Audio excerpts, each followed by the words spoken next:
Chapter 1090. Time was meaningless. Feng Qingwu's consciousness traveled through the void. Her time was moving, but Qin Weibai's time was still. Therefore everything happened in less than a second. In Qin Weibai's consciousness, Feng Qingwu said that she could give her warmth. She didn't do anything extra, but a light and delicate page appeared on her slender palm. The moment the hazy light appeared, it seemed to completely suppress the light in the bedroom. The hotel room seemed to have ushered in dusk, becoming hazy, beautiful and warm. That touch of warmth slowly spread out, allowing one to subconsciously relax both mentally and physically. Qin Weibai raised her head and looked at the page in Feng Qingwu's hand. Feng Qingwu loosened the page in Qin Weibai's direction and said gently, "A gift for you." "What is this?" Qin Weibai asked after being stunned for a while. The item in Feng Qingwu's hand looked like a thin piece of paper, yet it also looked like a light source that would never dry up. The piece of paper was dark yellow and old, and the light was sparse and hazy. It did not look beautiful, but it attracted everyone's attention and consciousness almost instinctively, as if all the light had appeared on that piece of paper. "This is what you need the most." Feng Qingwu loosened her palm slightly. The paper fluttered into Qin Weibai's hand without a trace of smoke or fire. Sadness flashed across her eyes, which were enveloped by the gentle light. Then they became a little hollow. The creation chapter of the Picture of Thousand Worlds. This was the foundation of the Picture of Thousand Worlds, one of the 4 divine weapons of the neutral camp. It was also the first chapter. Now that the creation chapter had been removed, the Picture of Thousand Worlds had lost its foundation. The drop of blood that relied on the Picture of Thousand Worlds had also lost its foundation. Without Her Majesty, the neutral camp had lost its foundation. The real end was coming. There was no way to stop it or resist it. Perhaps it was just like what Her Majesty had said, the human race no longer had the so-called big picture. Because everything would be destroyed. In the face of extreme extinction, all perseverance was meaningless. Feng Qingwu knew that was really the last time she met Her Majesty. After extinction we return again. He is not him and I am not me. Since the beginning of the human clan's emergence in the starry sky, they had been struggling with all their might to survive. The first His Majesty and Her Highness had tried their best, paid everything and failed again and again. In the end they became the currently Tianlan and Qin Weibai. Now that His Majesty had taken over the authority, he had also tried hard but failed again and again. There was no direction, no end, no hope. Standing at the highest point of the camp and looking forward, there was only ghastly darkness. The stranger road brought with it eternal silence and dullness that stretched to the end of despair. Just like everyone wants to live but everyone will die. No one had ever achieved true immortality, and no one had ever fought for the right of survival for the human race. The history of the development of the human race seemed to be one of continuous failures from beginning to end with no success at all. This period of history was recorded in the Million World Scroll, and it became one of the most powerful artifacts in the neutral faction. Meanwhile, the drop of blood that His Majesty had transformed into had already left the ancient book and rushed back into the void. The end was just around the corner. He would not go back. Vast and boundless battlefields now covered every star field, and the flames of war continued to burn. The chaotic light would reach Earth many years later, but even if Earth still existed at that time, the war would have already ended. Feng Qingwu was in a trance. She could imagine the scene of that drop of blood rushing into the void after leaving the Million World Scroll. She could also imagine the insolence of him facing countless peak existences with his Xianyuan sword. That was the scene that had once appeared in the chaotic river of time. It was peerless and invincible, the last sad song of the human clan. Everything would end. That drop of blood was now burning everything. He was destroying the corridor of time and space that he had created, and was using all means to restart the reincarnation for the human clan. Feng Qingwu sighed softly, looked at Qin Weibai and said softly, "There's not much time left." "What?" Qin Weibai was stunned. Feng Qingwu looked at Qin Weibai silently. She walked to the bed and sat down. Hesitantly she reached out and hugged Qin Weibai. An incomparably soft brilliance completely enveloped Qin Weibai. In the light, Qin Weibai saw a beautiful face that was somewhat similar to her and Li Tianlan's. The moment their bodies touched, Qin Weibai's heart suddenly skipped a beat. It was an incomparably real and clear feeling of being connected by blood. That feeling was so obvious yet so unfamiliar. Your mental state isn't very good right now. The thing I gave you can help you stabilize your consciousness and make you calmer. Feng Qinggu said softly. Qin Weibai was still recalling the feeling of that hug. It felt like she was hugging a child that she had not seen for many years. It was a little strange, but the feeling of being connected by blood was so real and close. Qin Weibai did not have children, so she could not accurately describe that feeling. But the moment Feng Qinggu hugged her, her whole heart seemed to be completely melted. After a while, Feng Qinggu let go of Qin Weibai. You said that my mental state is not stable? She asked softly. Feng Qinggu nodded and said yes. If Qin Weibai silently thought about her own state. She was a master in the field of spirit. Before today, no, even until now, she did not feel that her mental state was unstable. What was happening now was really a bit magical. But Qin Weibai, who had even experienced the so-called rebirth, did not feel that she could not bear those inexplicable but not too clear things. If my unstable state continues, what will happen? I don't know. Feng Qinggu shook her head. I never predict things that will not happen. You have received my gift, so your problem is no longer a problem. If I have to speculate, maybe you will become a lunatic or a psychopath or something else. But these are not important now.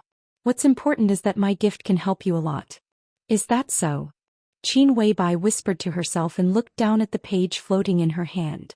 The star that Feng Qinggu had placed in the book had already been compressed into the purest and most gentle energy. The energy that was countless times more powerful than the sun was compressed infinitely and filled every corner of the chapter of creation gently. It brought warmth and relaxation to the reader's body and mind. But even if this page was injected with the energy of a large star, it was still dark on the page. Only the extremely hazy and warm light penetrated through the darkness. Qin Weibai looked at it silently. There seemed to be a mass of black fog in the glowing dark paper, but it was also like a dense chaos. The absolute silence and darkness seemed to be completely still. This kind of color attracted all of Qin Weibai's attention. She kept looking at it and then suddenly realized that the black on the paper was not necessarily pure darkness. Even darkness could not be so quiet. This darkness was like real nothingness. There was nothing, not even darkness. The absolute nothingness seemed to condense into a point of infinite mass, infinitely small volume and infinitely high density. This point of nothingness slowly rotated on the page. In silence, without a sound, without a change in expression. Qin Weibai was silent for a long time before she whispered, I don't feel anything wrong with my spirit. By the time you can feel it, it will be too late. Feng Qinggu shook her head. Maybe you won't believe what I said, but some signs have already appeared. You and the other you existed at the same time, but you were originally a part of the space-time paradox.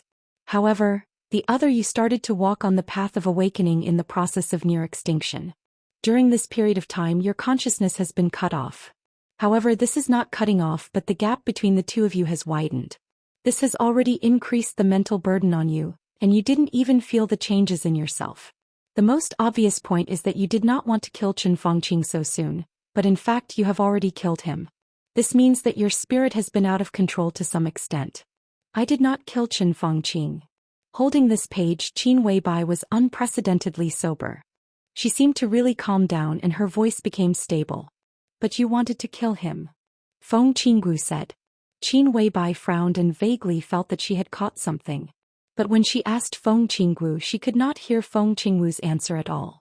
Qin Weibai thought for a moment and suddenly thought of a very important question. A very slight chill flashed in her eyes and she whispered, I remembered one thing. What? Feng Qinggu was a little confused. You said that I am an extremely rare paradox of time and space. Obviously, no matter how rare I am now, I am not the only one. If I am a paradox, then how do you explain Zhang Xianyu? Is he also a paradox created by you? Qin Weibai asked. Zhang Xianyu. There was a strange emotion in Feng Qinggu's voice. It seemed to be uneasiness, solemnity and hesitation. He can be said to be a paradox of time and space but also not. What I can say is that Zhang Xiangyu's existence has nothing to do with us, but his existence is also reasonable. Reasonable? Qin Weibai showed a very small but obvious sneer. This is the only explanation. In Zhang Xiangyu's current state, it is not surprising that anything happens to him. No matter what. Qin Weibai raised her eyebrows slightly. Yes, anything. Feng Qinggu emphasized her tone. For example, you may find that Jiang Shangyu can break through several realms overnight, and you may even find that Jiang Shangyu suddenly becomes stronger than His Majesty Li Tianlan, that Jiang Shangyu suddenly becomes extremely sharp and intelligent, and even becomes an unprecedented wise man. In a way, these are all possible, but such possibilities are two-sided. You may also find that Jiang Shangyu loses all his strength overnight, and that Jiang Shangyu's decision suddenly becomes as stupid as a stupid pig. You may even find that Jiang Shangyu suddenly becomes a woman. These are also possible. Qin Weibai was speechless for a long time. Her expression became a little strange. Jiang Shangyu suddenly became a woman. She knew that this was unlikely, but she couldn't help thinking about this possibility. It was incredible. This was absolutely unimaginable.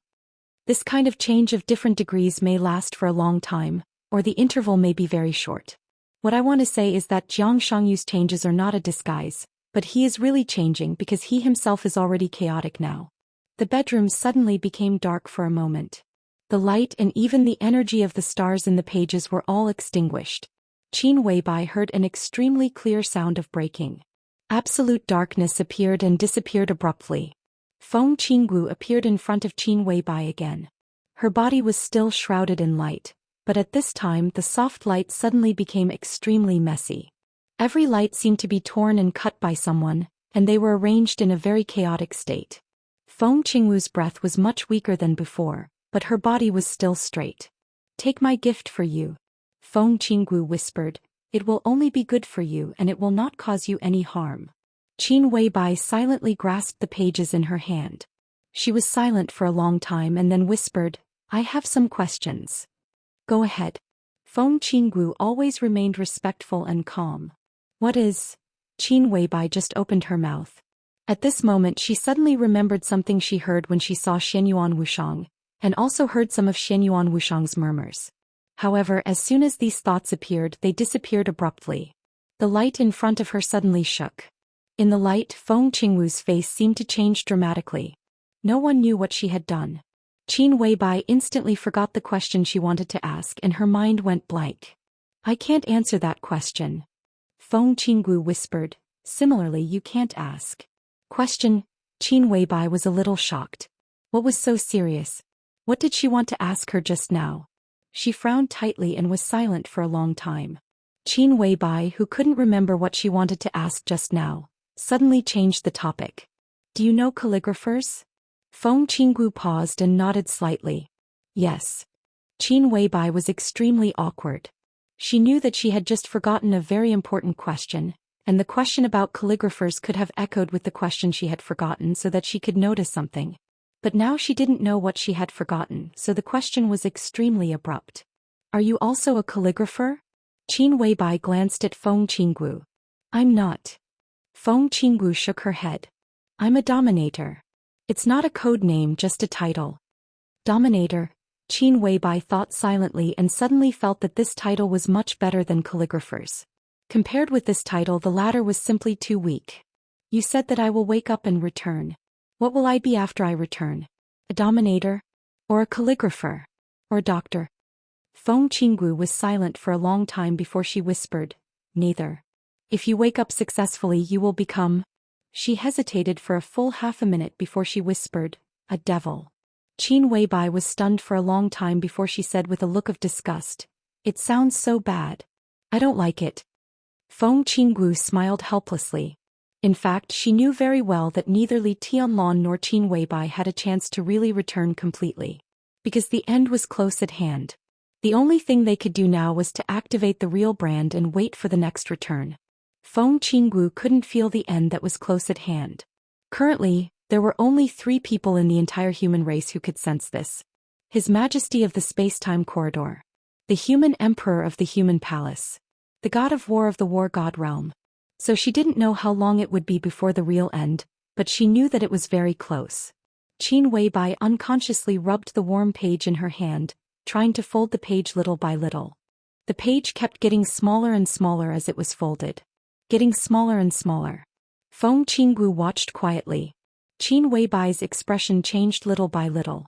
Because the page was getting smaller with every fold. It wasn't getting smaller after folding, but The page was constantly disappearing as she folded it. With the last fold, the page completely disappeared in Qin Weibai's hand. This phenomenon, Qin Weibai had already understood without Feng Qingwu's explanation. She laughed a little self-deprecatingly, a little bitterly and a little pitifully. My gift has already gone to the other me, right? Feng Qingwu looked at her without saying a word. She wanted to answer but couldn't. So, Qin Weibai whispered, "This is not a gift, or rather it's not my gift." Feng Qingwu still didn't speak. "I see." Qin Weibai whispered, "In your eyes I'm just a tool that can help Tianlong wake up, a tool that can help the other me wake up, right?" "It's not like that." Feng Qingwu whispered. She couldn't say the specific content, so this sentence was more like an extremely weak comfort. Qin Weibai smiled. She silently put on her clothes and looked at her empty palm.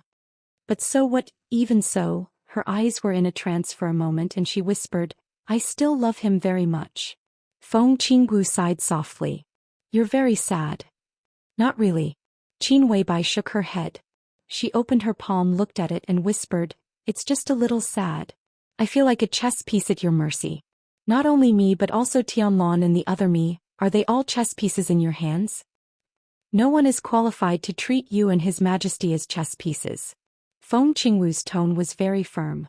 But Qin Weibai didn't speak. Her body stiffened without any warning and then began to tremble slightly. Qin Weibai opened her eyes wide and stared at her empty palm. Her eyes were completely filled with an extremely strong fear in a very short time. Qin Weibai opened her palm. At this moment, it was also the moment when Xingtian next door heard the extremely loud sound. The next second, Qin Weibai's somewhat trembling scream rang out because of fear. "There's something in my hand. They're moving. There's something in my hand." With a strong scream, Feng Qingwu looked at Qin Weibai with a complicated look and whispered, "This is the biggest sin, this is blasphemy. You're blaspheming yourself." Chapter 1091. Qin Weibai didn't hear Feng Qingwu's voice. To be exact, she couldn't hear anything now. Intense fear swept through her will like a hurricane, and strong negative emotions completely drowned all her thoughts like a tsunami. At this moment, Qin Weibai's spiritual world was already falling apart. She couldn't care less about Feng Qingwu and just stared at her palm. The palm was slender, white and slender. Could be called an absolutely perfect pair of hands. But Qin Weibai could feel that there was something in her hand. It was not a microorganism like bacteria. Or rather, a different kind of microorganism. She could clearly feel that the invisible thing in her hand was coming alive little by little. Vaguely, she could even feel that the vitality of the thing in her hand was becoming stronger and stronger. They seemed to be tightly together, exploring, communicating and whispering on her palm. That kind of subtle thought activity was transmitted to Qin Weibai's consciousness very clearly, making her tremble all over. She suddenly raised her head, looked at Feng Qingwu and said blankly, "I really have something in my hand." "I believe you." Feng Qingwu nodded. The light shrouded her whole body and her eyes lit up with a faint light. It was like the ray of an electronic instrument. Feng Qingwu's pupils contracted slightly, and her eyes fell on Qin Weibai's palm. The change in her pupils was very small. But such a small change made Feng Qingwu's sight magnify more than most of the microscopes on the earth. In such a sight she could even clearly see the countless atoms and molecules that made up Qin Weibai's palm. She also saw the thing in Qin Weibai's palm. The thing that she called the greatest sin and blasphemy. Feng Qingwu stretched out her palm and gently rubbed Qin Weibai's fingertips. Her movement was slow and gentle like the wind. Qin Weibai was slightly stunned. "Do you still have something now?" Feng Qingwu asked with a smile. That weak but extremely clear breath disappeared. Qin Weibai felt that her palms had become clean again. She shook her head subconsciously and didn't know what to say for a moment. "You should have a good rest." Feng Qingwu said softly, "Your mental state is becoming more and more unstable, just like the thing in your hand.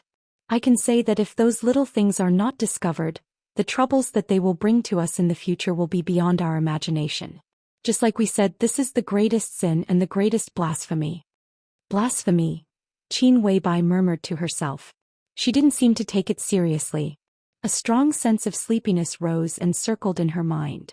Qin Weibai sat on the bed and her essence, qi and spirit gradually began to decline. "You should rest." Feng Qinggu said softly as she sat by the bed and hummed an ancient yet extremely gentle ballad. Her memory returned to her childhood. When she was very young, her mother would often hold her in her arms and gently hum this song. After so many meaningless years, Feng Qinggu never expected that she would sit by the bed and hum this song to coax her mother to sleep. Mother. Feng Qinggu looked at Qin Weibai, who was gradually falling asleep, with a complicated look in her eyes. In a sense, she was indeed his mother, but she was no longer his mother. Qin Weibai gradually fell asleep. Feng Qinggu stood up and looked down at her palm. The will of life and aura that Qin Weibai sensed were constantly recovering in her hands. If they could be regarded as living creatures, then if she released them now, their strength would even be no worse than Li Tianlan's. Feng Qingwu's expression became even more complicated and extremely cold. She looked at the creature in her hand and remained silent for a long time. This was Qin Weibai's ability. To put it bluntly, this was the power of a demon. But this was not the power of the neutral camp. The beginning of the Devil's Path was known as the Medical Examiner and belonged to the Order faction. Qin Weibai's existence was extremely special, and it was precisely because of this uniqueness that she became the first person in the history of the human race to reach the peak of the power path of the Order camp. So far, she was also the only person who stood at the peak of the Order camp and hadn't been assimilated by the Order camp. Even Li Tianlan had never achieved such uniqueness. Therefore, Qin Weibai became the first and only demon in the history of the human clan. What does a demon mean? If being omnipotent and omniscient was the clearest and most straightforward explanation for the Order camp, then to a certain extent, a demon was synonymous with omnipotence. Feng Qinggu looked at her palm. Qin Weibai wasn't crazy. What she said was true. There was indeed something in her hand. To be exact, there were two creatures. In Feng Qingwu's vision, which was magnified hundreds of thousands of times, the appearance of the two creatures was clear and real in her sight. They were two humanoid creatures. A man and a woman. They were creatures that were exactly the same as Li Tianlan and Qin Weibai. It was as if their bodies had suddenly shrunk countless times and become microorganisms. They were extremely small, but Feng Qinggu could clearly feel a strong sense of indifference and absolute order from them. Two similar or identical creatures were born in the hands of the demons of the Order camp countless years ago. And that time, it directly caused the anger of countless races in the entire neutral camp. His Majesty in the corridor of time and space controlled the Xianyuan sword with his own power, turning the nearly endless fortune of the human race into a sharp light that filled the sky. Wherever the tip of the Xianyuan sword pointed, the demon and all of its kind perished, dyeing the starry river red. That was a war that lasted for nearly 1,000 years. It was also after that war that the demon's crime was defined as the greatest blasphemy in the history of the spacetime corridor. That was a rare concession from the Order camp. Since then, similar creatures had never appeared again. But now, such creatures like Li Tianlan and Qin Weibai were created by Qin Weibai herself. She had unintentionally blasphemed herself. There was an extremely violent heartbeat in her ears, and it didn't stop. Every heartbeat was like thunder echoing in the sky. The loud sound exploded in everyone's ears, almost shattering everyone's consciousness. It was the heartbeat of the two creatures in Feng Qingwu's hands. Feng Qingwu closed her palms expressionlessly. In the void, the loud heartbeat that ordinary people couldn't detect suddenly quickened for a moment, and then completely stopped. Feng Qingwu walked out of the room and went directly to the room opposite the suite that belonged to Xingtian and Xianyuan Wushang. Xingtian's huge body was curled up, twitching and rolling in extreme pain.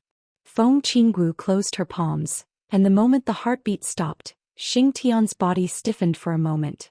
All the pain seemed to disappear and he slowly calmed down. Feng Qingwu waved her hand slightly. At this moment she was no longer in charge. The whole world treated her as a doctor in her lies. A pure light bathed Xingtian's body. Xingtian's pale face instantly became ruddy, and his breath began to calm down. All the injuries and pain disappeared completely. Xingtian slowly opened his eyes and saw the light floating in front of him. He couldn't see the scene in the light clearly, but he could feel a wisp of aura in the light. Xingtian's expression changed slightly. He subconsciously knelt on one knee and said in a deep voice, "Greetings, Princess Royal." Feng Qingwu shook her head and glanced at him. "You're in good shape." "Yes." Xingtian seemed to be still in shock. He recalled the extremely strong heartbeat that almost broke all his willpower and said with a trembling voice, "Just now, that's not something you should know." Feng Qinggu said lightly, "Keep it a secret." Yes. Xing Tian nodded subconsciously. Your calligraphy was disturbed. Qin Fengqing's death is directly related to Her Highness Qin Weibai. You wrote the cause of Qin Shi's death, but it was led to the cause of Qin Fengqing's death, which is related to Her Highness. You didn't die on the spot, which means that the interference was completely unconscious. That is to say, the other party didn't know about your existence. Feng Qinggu said lightly, you continue to investigate the cause of Qin Shi's death, and pay attention to avoid some places that need to be avoided. Xing Tian nodded silently. He agreed with what Feng Qinggu said. Calligraphers mainly use the power of karma. Even if Qin Weibai and Li Tianlan hadn't woken up, Xing Tian couldn't write their karma by force. If their real imprints in silence revealed a little bit of aura, Xing Tian might die on the spot.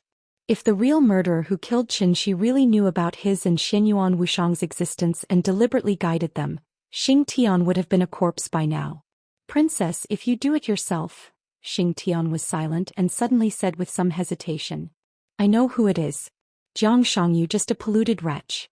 Feng Qinggu shook her head gently. But there is a shadow mark on her, which is of a very high level.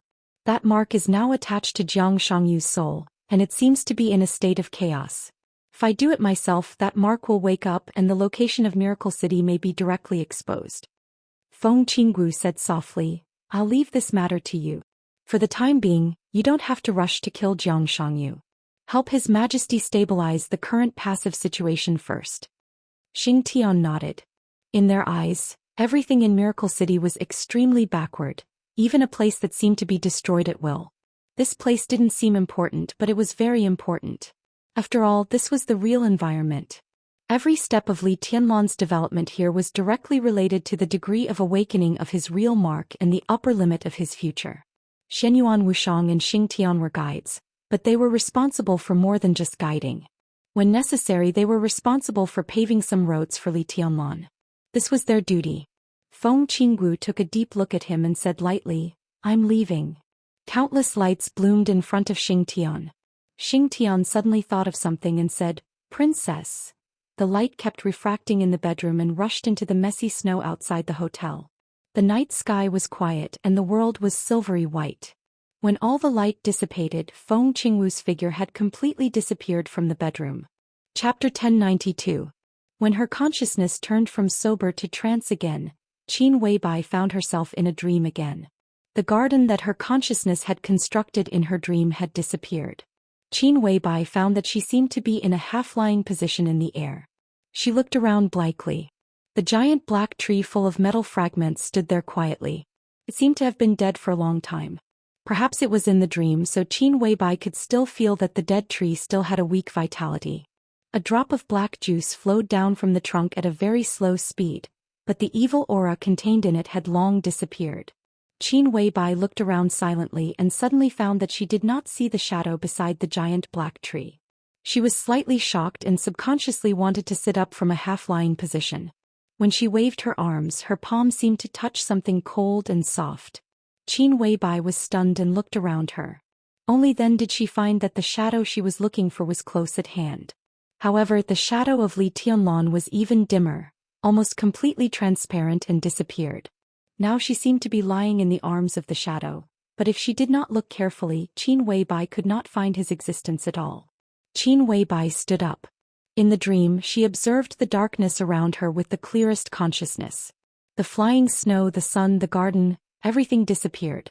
It wasn't until the moment she stood up that she realized that it wasn't just the things she had constructed.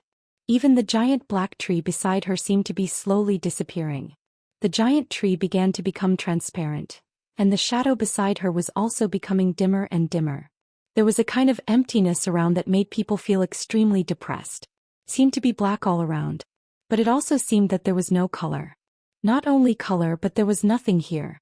Sound, light, perception, and even space and time, everything was quickly fading away. Qin Weibai wanted to move forward, but suddenly found that she could not move at all. Or rather, it was not that she could not move. Because there was no space here. There was no front or back, up or down, left or right. In the void of nothing, the movement of moving forward did not exist at all. Gradually, Qin Weibai even lost the idea of moving forward. The giant black tree disappeared quickly. Li Tianlan's shadow also disappeared completely. Qin Weibai felt that she seemed to be disappearing little by little in the dream. Everything in the world seemed to be coming to an end. This kind of ending was not death, but true, purest nothingness. Qin Weibai gradually became a little confused and lost. Her consciousness seemed to be completely trapped in this empty void, quietly feeling the changes in this void. Time seemed to pass in an instant.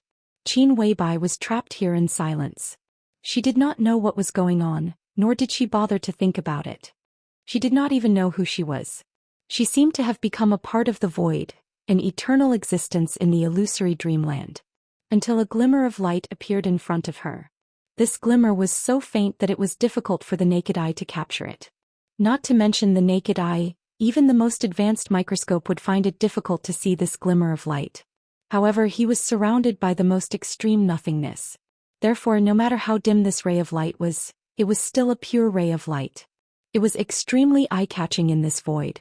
Qin Weibai watched all this quietly. The ray of light in the void began to become brighter and brighter. But there was no space around it. All the light was compressed into a point. More and more light began to produce various reactions in the extreme compression. The mass of the light was getting larger and heavier, but the volume never changed. The surrounding nothingness remained unchanged. It was another long time. It was like a second, but also like a whole era. The light that had been constantly compressed seemed to be completely compressed to the extreme. Without a sound, the ray of light exploded in the empty void. It was the most terrifying and surging explosion. It was silent, but in an instant, it burned with a strong light that no one could look directly at. The strong light began to spread. So the void was disappearing. Space appeared. The strong light spread in the space where it appeared, and the distance was getting longer and longer. But the order of each ray of light was completely different. So time also appeared. The time and space that appeared in the beginning were extremely unstable, sometimes fast and sometimes slow, sometimes big and sometimes small. There was no rule, and it had been in the most chaotic state. But the explosion continued, and it was still spreading. The inner space continued to collapse in the center of the explosion, but the explosion continued to expand the surrounding space at the most extreme speed. Qin Weibai could clearly feel the blazing heat that could evaporate everything spreading with the space formed by the explosion. The temperature was extremely hot, and the speed of expansion with the explosion was also extremely fast. Some subtle and single basic substances were also becoming more and more numerous with the explosion. Only these basic substances could exist in such a high temperature. Basic particles such as electrons, photons, neutrinos, and elementary particles extended infinitely to all parts of the space. The explosion was still going on, or it would continue. The initial scorching temperature began to gradually decrease, and the surrounding density began to drop rapidly. The changes in the environment affected the basic existence form of matter. So atoms, atomic nuclei, and molecules began to appear gradually, and began to recombine into gas in the area after the explosion. The explosion had spread to an infinite distance, but it was still constantly eroding the surrounding nothingness. The space was getting bigger and bigger, and time and space began to stabilize. The initial gas slowly condensed into a nebula. The nebula was changing, evolving, and slowly forming all kinds of stars and galaxies. The original panorama of the world appeared little by little in Qin Weibai's vague consciousness, grand and magnificent. Time seemed to be accelerated countless times and also seemed to be slowed down countless times. The space was constantly expanding, and her vision was getting farther and farther, so the so-called time completely lost its meaning of existence. She watched the nothingness become space, and the space produced by the explosion was expanding endlessly. She saw the sky full of nebula turn into starlight, and the world was being born little by little. The galaxy rotated around her and began to reveal the truth of the world little by little. She seemed to be standing at the center of the whole world, watching the whole process of the world from nothing to something. It was like a chapter of the creation of the world. Qin Weibai's consciousness began to recover little by little. She flew far away to an unknown place, and her vision began to return. Hundreds of millions of galaxies revolved around her, forming an incomparably complex pattern. A warm glimmer rose from her side. The light continued to combine and finally became an extremely thick page. This was a gift from Feng Qinggu. Qin Weibai thought for a long time before she understood what it was. It did not return to the master of Samsara Palace, but appeared in her dream, or appeared in the depths of her consciousness. A vague feeling began to reverberate in her consciousness. At this moment, Qin Weibai's consciousness completely woke up from the trance.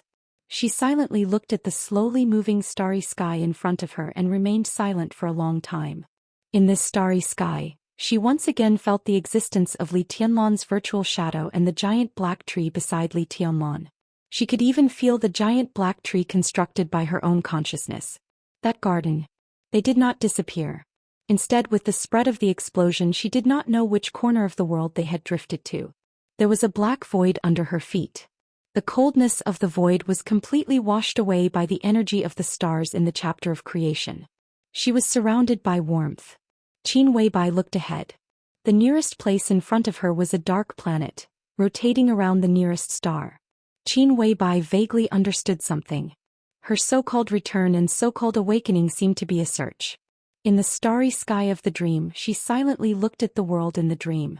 Countless galaxies, countless star clusters, and an almost eternal distance. What she wanted to do was to find Li Tianlan's phantom again in this world, find that tree and find that garden. They still existed. They existed in a corner of a planet in a galaxy of a star cluster in this world of the dream. Maybe when she saw Li Tianlan again, their consciousness could be completely synchronized.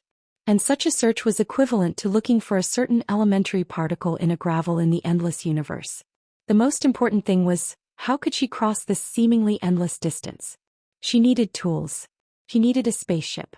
A thought flashed through Qin Weibai's mind subconsciously. She wanted a spaceship at this moment. The space was shaking. Without any warning, a huge ram appeared in Qin Weibai's field of vision. Then, a majestic starry sky warship appeared silently in front of Qin Weibai. Qin Weibai looked at the scene in front of her with a dull face. She could clearly feel that this spaceship appeared in her dream with her thoughts. That feeling was so appropriate and there was nothing strange about it. Qin Weibai had no idea what kind of technology and materials were needed to build a spaceship.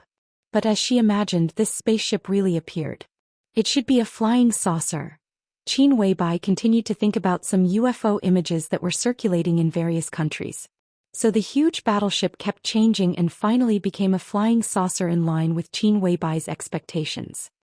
I need to be faster, Qin Weibai murmured to herself. No, the fastest. The flying saucer disappeared without any warning. Without any warning, it completely disappeared from Qin Weibai's sight. The corner of Qin Weibai's mouth twitched subconsciously. In her consciousness, there seemed to be something flying through the starry sky at a speed far faster than the speed of light. She knew it was the flying saucer. It flew away. The point was that it didn't take her with it. One flying saucer is not enough, Qin Weibai continued to think. As she thought, endless flying saucers began to appear without warning. They occupied Qin Weibai's vision and almost covered the entire starry sky that Qin Weibai could see in an instant. Countless flying saucers moved in different directions in Qin Weibai's mind, forming one fleet after another. Qin Weibai's eyes were shining and she was in high spirits. She finally discovered what kind of ability she had in this dream.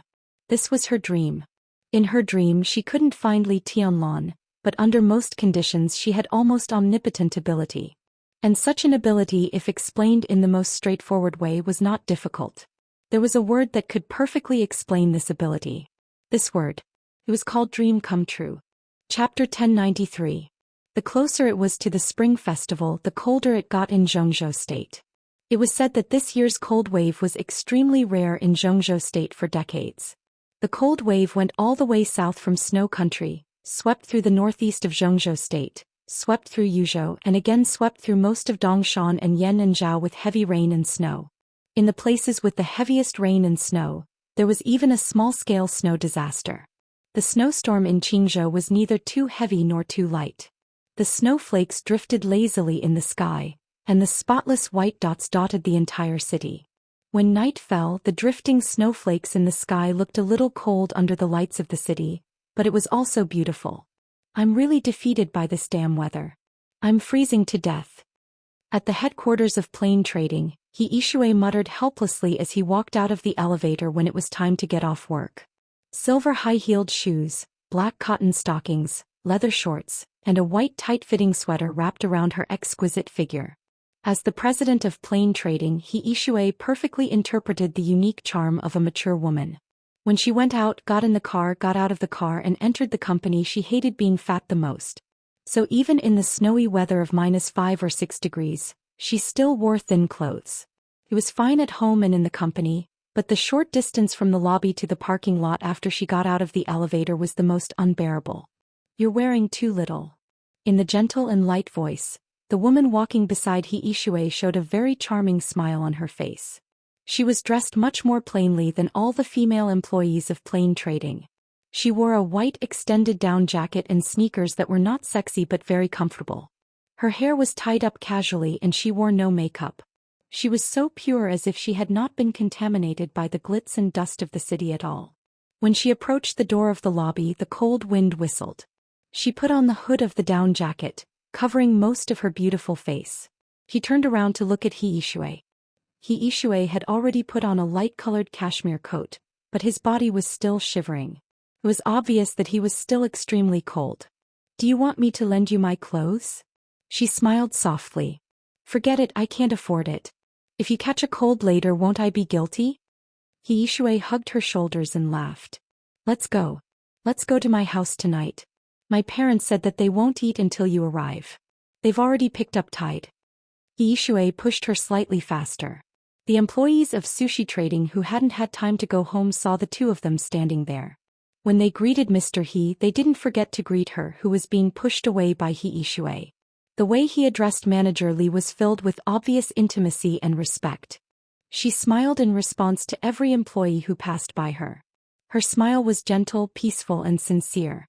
The two of them jogged into the parking lot one after another.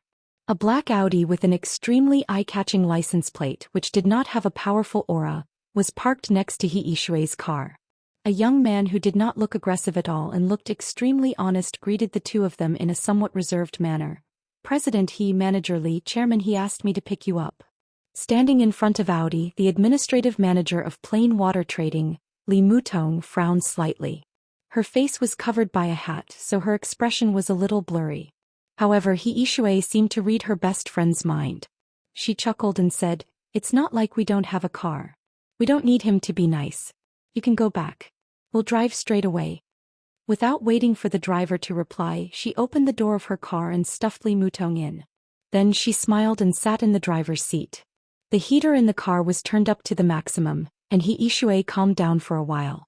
She took off her coat again and looked at Li Mutong, who was silent in the passenger seat. Suddenly she laughed and said, "Hey, you don't seem to be going to our house recently. Even if you do, you're in a hurry. My parents have asked me a few times whether you and Tong Tong have quarreled. Why doesn't Tong Tong bring little Tide to play anymore? From what I can see, they are much more attentive towards you than they are towards me. Miss, you haven't been going to our house recently. It's not because of my brother, right?" "No." Li Mutong smiled and said, "I made it clear to second brother He last time. I've always treated him as my brother." "Tut tut," He Yishui sighed softly.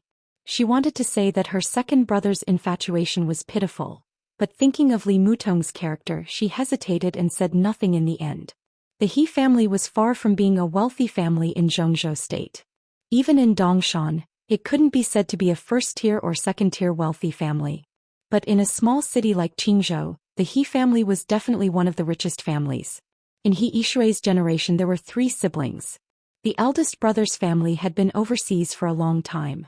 He Yishui managed the family business, and the second brother He Yihong became the pillar of the He family.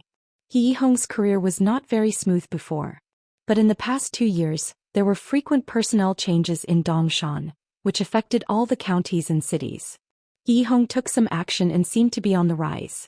More than 2 years ago he was just a non-director and low-ranking deputy mayor of Qingzhou. 2 years ago he coincidentally became a director of Qingzhou. About a month ago he became the deputy speaker of Qingzhou.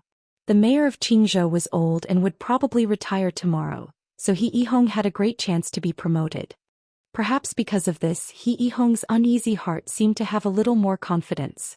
About 3 months ago, when Li Mutong brought her daughter to his house, He Yihong drank a little too much and expressed his feelings to Li Mutong in a very subtle way. He Yishui was well aware of his second brother's feelings. When he was still the deputy mayor, he saw Li Mutong for the first time and he was already deeply in love with her. Yihong was 39 years old this year. He had a marriage in his early years, but his wife died of illness 10 years ago and they didn't have any children. Perhaps because he missed his wife too much, He Yihong had been alone for 10 years, and he had always taken good care of his wife's family.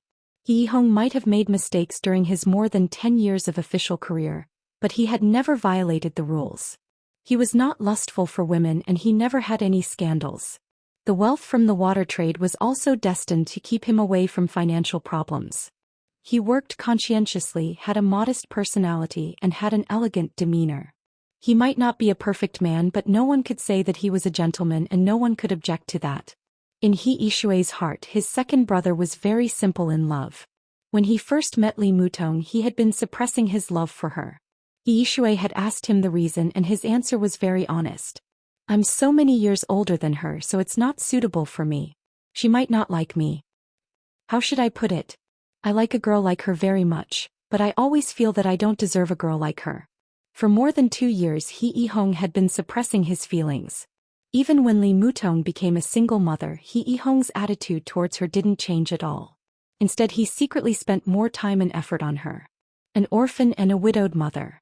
It was easy to imagine the difficulties that the mother and daughter had encountered in life. The He family had always guessed that Li Mutong was a daughter from a wealthy family. It was only because of her child that she had completely broken up with her family. Therefore, many times, even though she appeared to be very strong, her lack of social experience still made her somewhat distressed. He Yihong watched silently and secretly blocked all the troubles for her without batting an eyelid. In the past 2 years, there were more than 10 outstanding young men who didn't mind her bringing her child to court her. He Yihong didn't stop them. He only gave a warning to those who pestered and caused trouble for the mother and daughter. The situation in Dongshan in the past 2 years was extremely complicated. He Yihong, who had an excellent reputation, slowly showed his brilliance. It wasn't until He Yihong was sure that he had a bright future that he found a suitable opportunity to carefully and tactfully express his feelings to Li Mutong. However, the response he received was the same as the other suitors. Perhaps it was also different, because Li Mutong was also very tactful. She said that she had always treated He Yihong as her brother. But no matter what, in essence, her answer was still a rejection, and there was no room for negotiation. From then on, Li Mutong rarely went to the He family's door. Today was He Yishui's mother's birthday. She tried her best to persuade Li Mutong, and even got her parents to bring little Tide to the He family's house in advance. Only then did she manage to convince Li Mutong to attend the He family's family dinner. If she still made fun of her second brother at this time, her best friend would probably get angry. He Yishui treasured her bestie Li Mutong very much. It could even be said that she treasured her the most. She had never put in a good word for her second brother in front of her. It didn't matter whether Li Mutong was a daughter from a wealthy family or not. She knew one thing very clearly. Even if her second brother didn't mind that Li Mutong was a single mother, even if the entire He family including their parents were willing to accept them. But Li Mutong wouldn't accept it. The identity of Li Chaoxi's father had always been a mystery. This was Li Mutong's taboo. Every time He Yishui brought it up indirectly, all he got was silence. At the beginning, the silence was fragile, lost, and even a little wronged. But the silence would slowly change as time went by. After 2 years of silence, Li Mutong didn't feel fragile and lost anymore. What was left was an extremely quiet and indifferent feeling. This Li Mutong was the most beautiful. As calm as still water. This Li Mutong was like waking up from an ancient painting. The clock forgot to sway and the flowers forgot to bloom. She was so quiet, like a drop of ink in an ancient painting, so quiet that it wouldn't change for thousands of years. She waited quietly and she persisted quietly. All the hustle and bustle had nothing to do with her. In the ordinary world, she bloomed peacefully, like a flower that didn't attract dust. He Yishui started the car. He sighed softly in his heart. Perhaps waiting for her daughter to grow up had become the biggest motivation for Li Mutong. But the insistence in her heart didn't show any sign of loosening. This insistence was so stubborn that it instinctively refused all the men to get close to her. That adorable child, that touch of lovesickness, seemed to have become her everything for the rest of her life unknowingly. The car slowly drove out of the parking lot. The wind and snow were flying in the night sky of Qingzhou. The new snow was bright and the rest of her life was boundless. He Yishui was silent for a while and then said softly, "Don't worry. Today's family dinner doesn't mean anything else. It's just that my mother misses you." Li Mutong was also quietly looking at the flying snow outside the car window. Her eyes were a little blurred.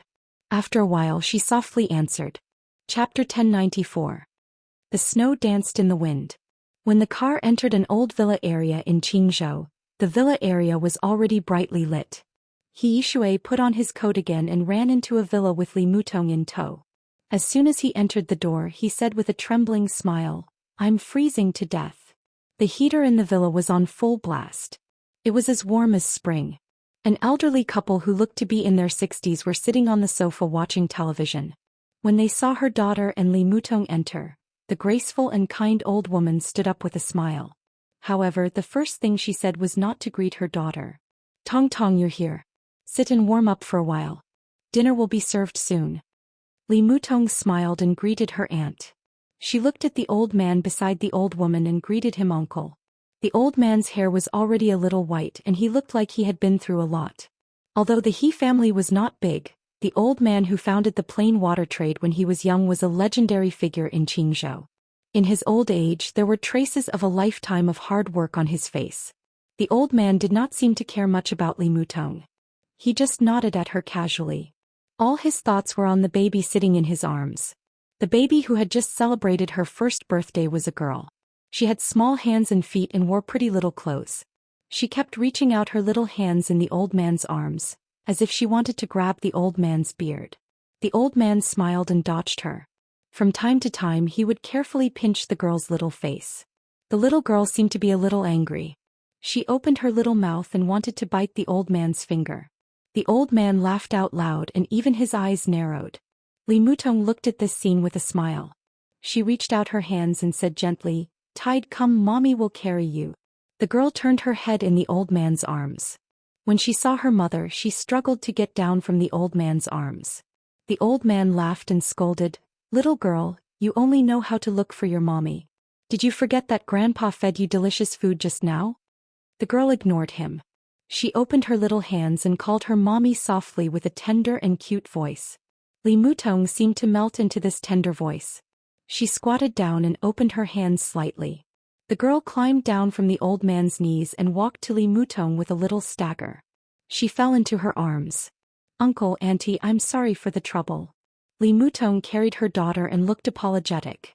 "What words?" The old man smiled and waved his hand. "Tong Tong, don't say that. You don't treat us as family. You haven't been coming here often and your aunt has been talking about little Tide. There were a few times when she couldn't help but want to see it. I was afraid that you would be annoyed, so I kept stopping her." The old man's name was very compatible with Qingzhou City. His name was He Qingzhou. His life of more than 60 years could be considered bumpy and full of ups and downs.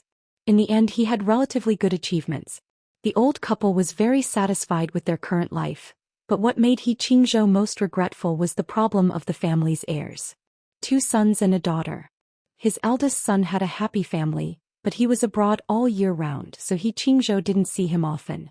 The second son's family used to be quite good, but his daughter-in-law passed away early and didn't leave behind any children. As for his daughter, he didn't have high hopes for his son-in-law when he first got married. As expected, they divorced after a few years of marriage. They also didn't have any children. In such a big villa it was better at night. During the day when the children went to work, only the old couple and the servants were left in the house. It was cold and indescribably boring. As for Li Mutong, the old couple was very fond of her. This child was generous and quiet, and she had a peace and quiet that stood aloof from worldly affairs. She was also very capable in her work. Now, although her position was only the administrative manager of plain water trading, her salary was actually comparable to that of the company's vice president. If it wasn't for her resistance to promotion, He Yishui even wanted to promote her to vice president. At the very least, she couldn't escape from the position of assistant to the president and director of a department. He Qingzhou and his wife loved Li Mutong almost as if she was their own daughter. Even though they knew that she didn't get pregnant before. Now that they had Li Mutong, who was not their biological daughter, their love life was also bumpy. The old couple didn't know how to feel. Madam He even hated Tide's bastard father to the core. Whenever she talked about him, she would be filled with anger. However, when she faced Li Mutong, she felt even more pity for her. During the year after Li Mutong's pregnancy and postpartum, although they hired a nanny, Madam He would always run to Li Mutong's place and take care of her meticulously. It was also during this process that Li Mutong seemed to have slowly integrated into the He family. Li Mutong looked at the smiling old lady beside her and chuckled. "Andy, happy birthday. I've prepared a gift for you. I'll give it to you during dinner." "You child, don't be so polite. The fact that you're here is the best gift." The old lady pulled Li Mutong to her side and smiled. She seemed to have thought of something and lowered her voice. "Silly girl, if you feel wronged in the future, just tell me, okay? I've scolded your second brother harshly. If he says anything else, just tell me and I'll scold him for you. Little Tide is my and your uncle's baby now. We're feeling empty after not seeing her for so long. You can't be so distant." "If that's the case." He Qingzhou nodded and smiled. Yihong is so impatient and doesn't know his limits. "Tong Tong, uncle and auntie will stand up for you. If we don't like him, we don't like him. It's okay if you don't become our daughter-in-law. We're family. If you don't bring little Tide to our house in the future, we'll be angry. You hate Yihong, but you can't be disdainful of us too, right?" "That's not what I mean." Li Mutong shook her head and smiled softly. "I don't hate second brother, but I've always seen him as an older brother. I don't have any other thoughts and I don't want to think about that. The only thing I want now is to raise Tide successfully." Okay. He Qingzhou nodded with a smile. They really didn't have any other thoughts. They were very satisfied with Li Mutong and they liked Li Chaoxi from the bottom of their hearts.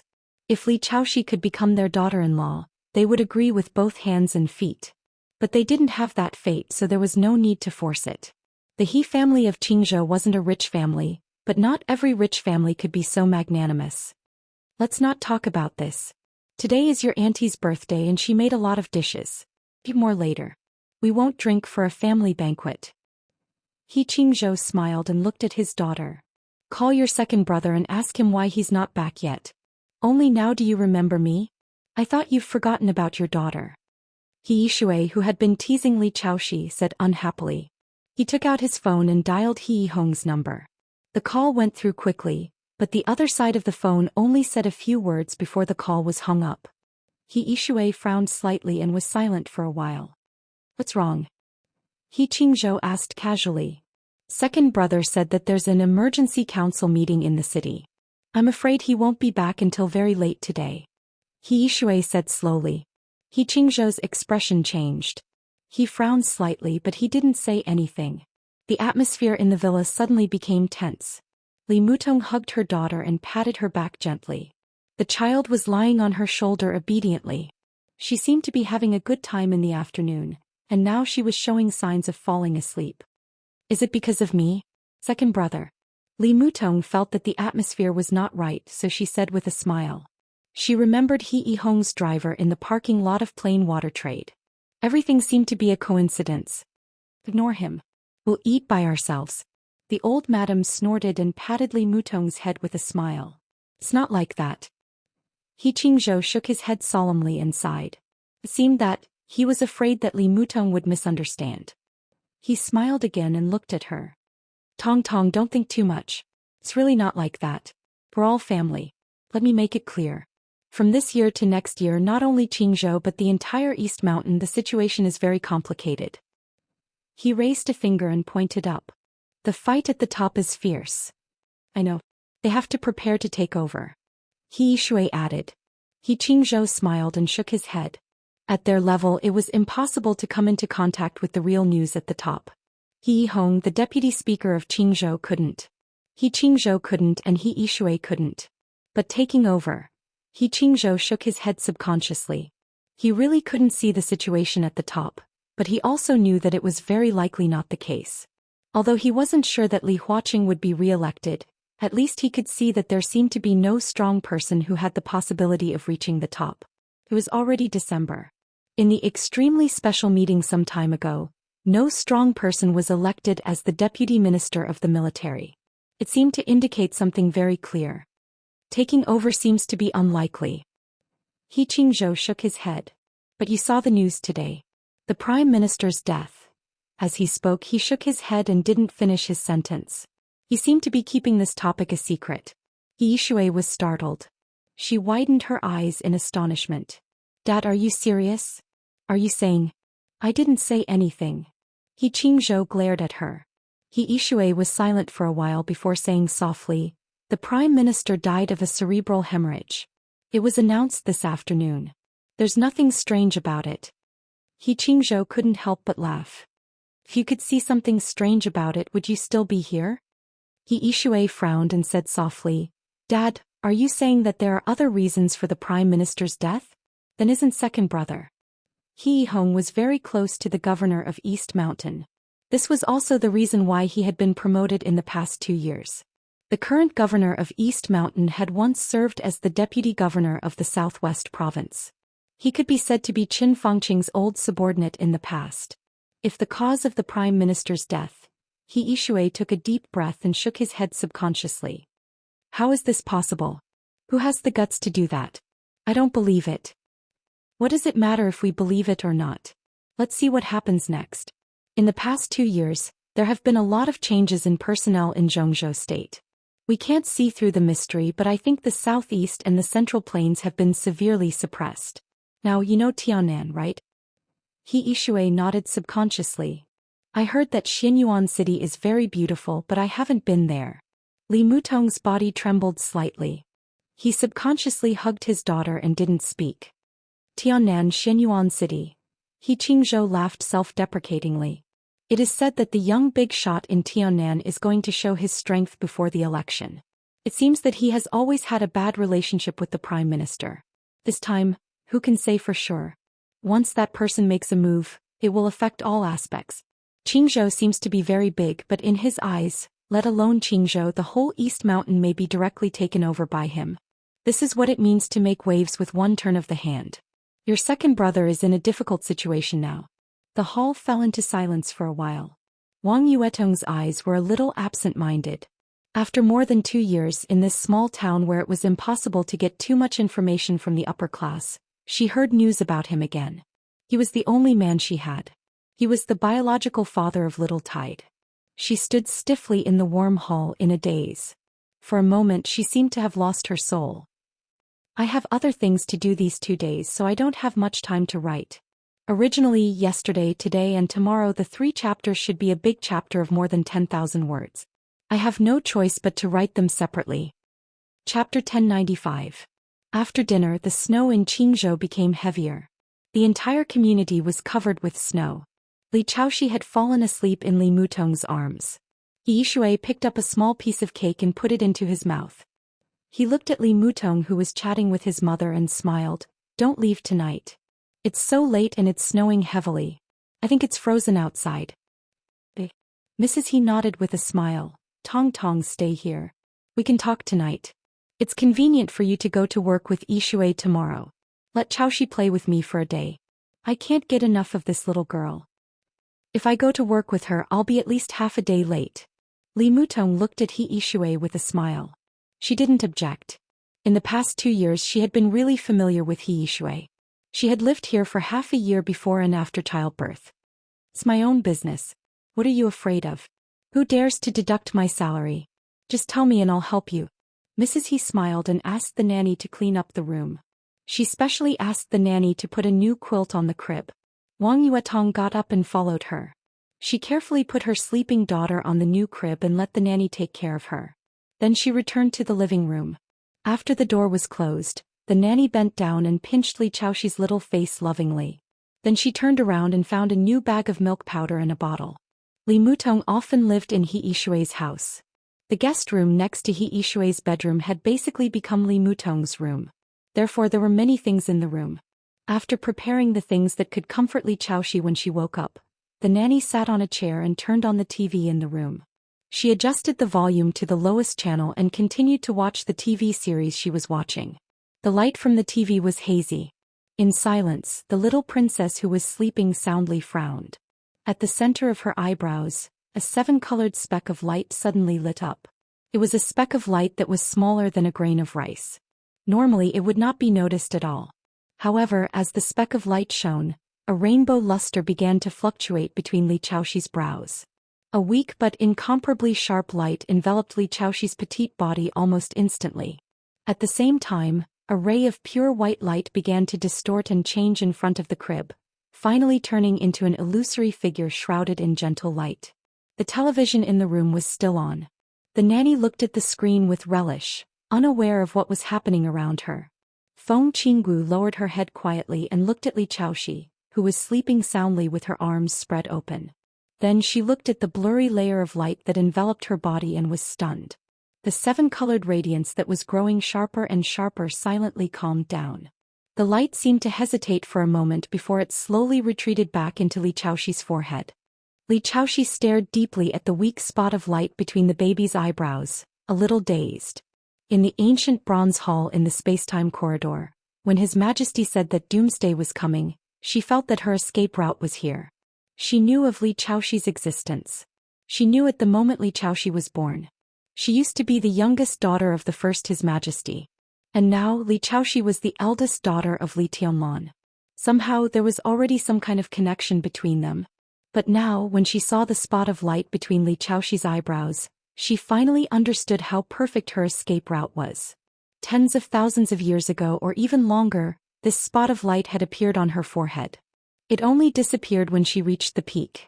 To a certain extent, Feng Qingwu's achievements today had a lot to do with this spot of light. This was the mark of King Wei. He had reincarnated several times and it had been a long time since then. It was hard to tell where King Wei had come from. When countless lost memories could no longer be found, perhaps even His Majesty in the corridor of time and space would not remember how King Wei had appeared. But there was no doubt that in the beginning, King Wei was one of the most important cornerstones of the entire neutral camp. What was a cornerstone? The so-called cornerstone was the power that could support all the paths of the entire camp. King Wei was the head of the 4 divine artifacts in the space-time corridor. It was more important than the picture of all worlds, the Tower of Human Emperor and the Shenyuan sword. No one could remember what King Wei was called in the beginning.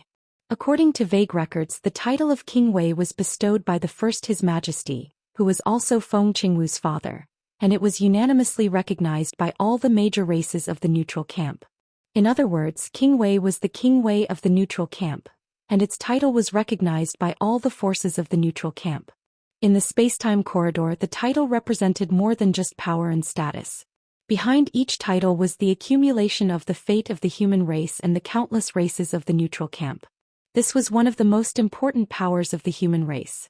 In the blasphemy war that lasted for nearly 1,000 years, His Majesty in the space-time corridor used the Shenyuan sword as his weapon, transforming the endless fate of the human race into a sharp blade that covered the sky and killed the demons of the Order camp with one strike. To a certain extent, this was a display of his power to the extreme. King Wei was the cornerstone of the camp, and with the addition of the title, its mark naturally had an extraordinary significance. The light dot between Li Chaoxi's eyebrows was the mark of King Wei, and it was also the mark that had appeared on Feng Qingwu's eyebrows. This mark had a name that everyone in the space-time corridor envied. It was called the neutral halo. The neutral halo was connected to the host's bloodline, and even had a deep connection to the host's soul. To the creatures of the other camp, this was a heavenly punishment that was difficult to escape, but to the creatures of the neutral camp, it was a gift from the gods that they dreamed of. This was something that was extremely rare in the entire space-time corridor. The effect of the so-called neutral halo was also clear and domineering. It greatly increased one's talent, physical quality, and luck. The so-called neutral halo, if translated into a term that everyone in Miracle City could understand, could also be called a halo. The protagonist halo. This was the real protagonist halo. The formation of similar halos required a cornerstone figure in the camp to separate a wisp of his soul with his own providence. But how many cornerstone characters were there in the entire space-time corridor? King Wei was not yet complete. To separate and form a neutral halo, he would have to pay a huge price.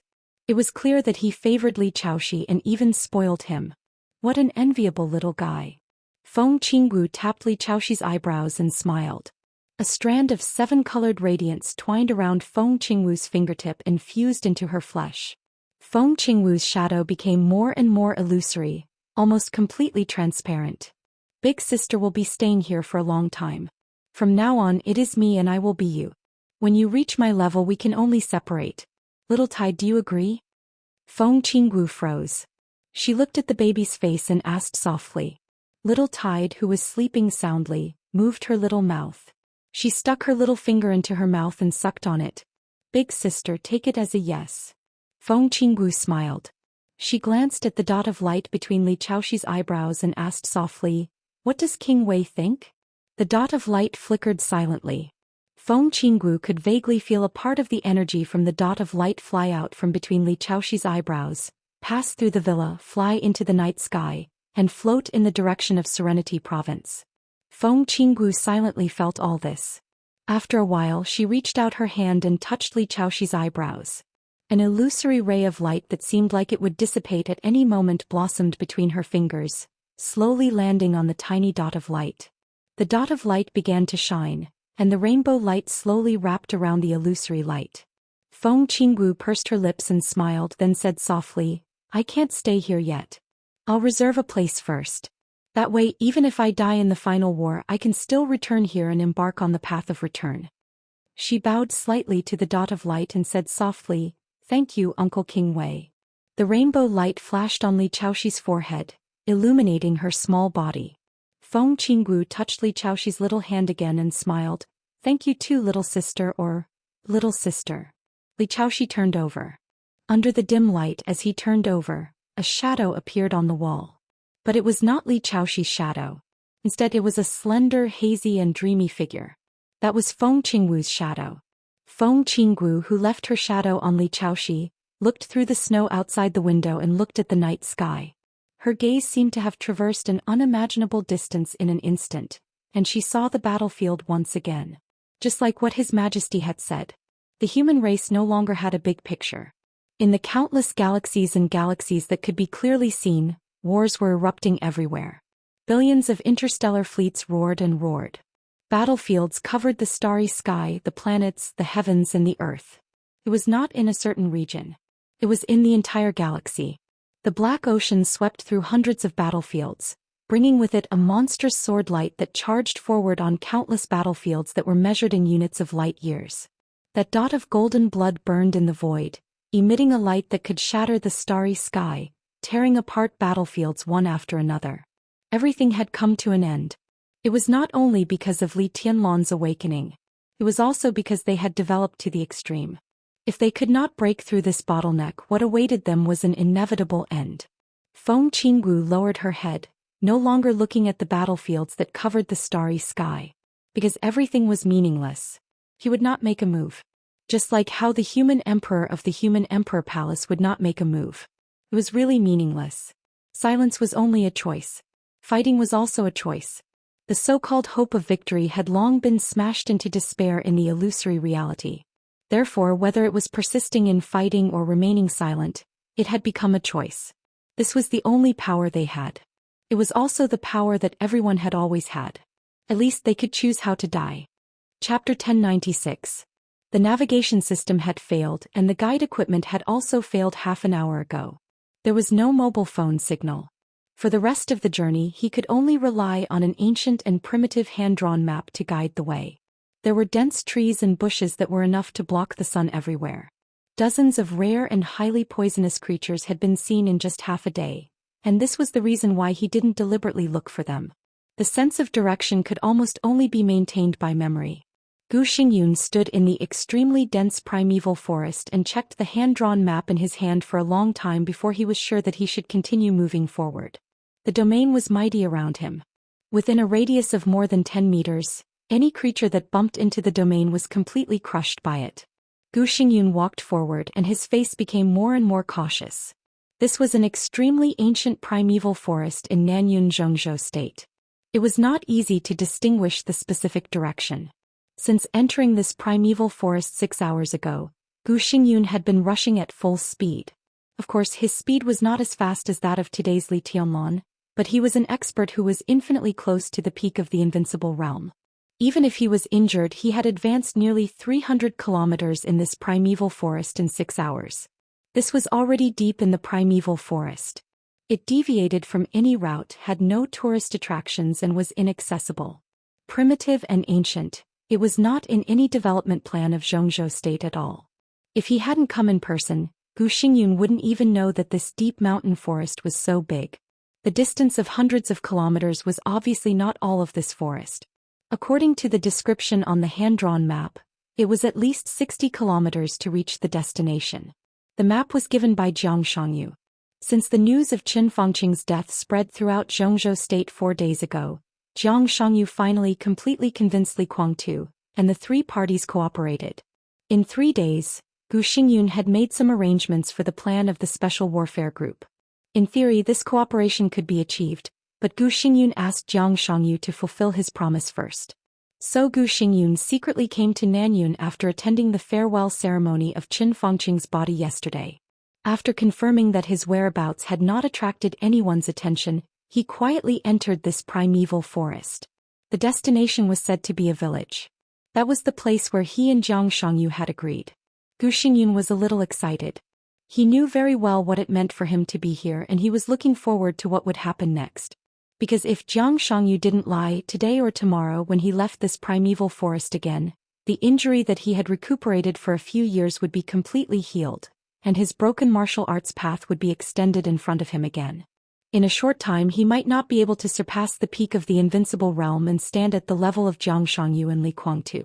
But according to Jiang Shangyu, if everything went well when he left here, he would at least be a top expert at the peak of the invincible realm.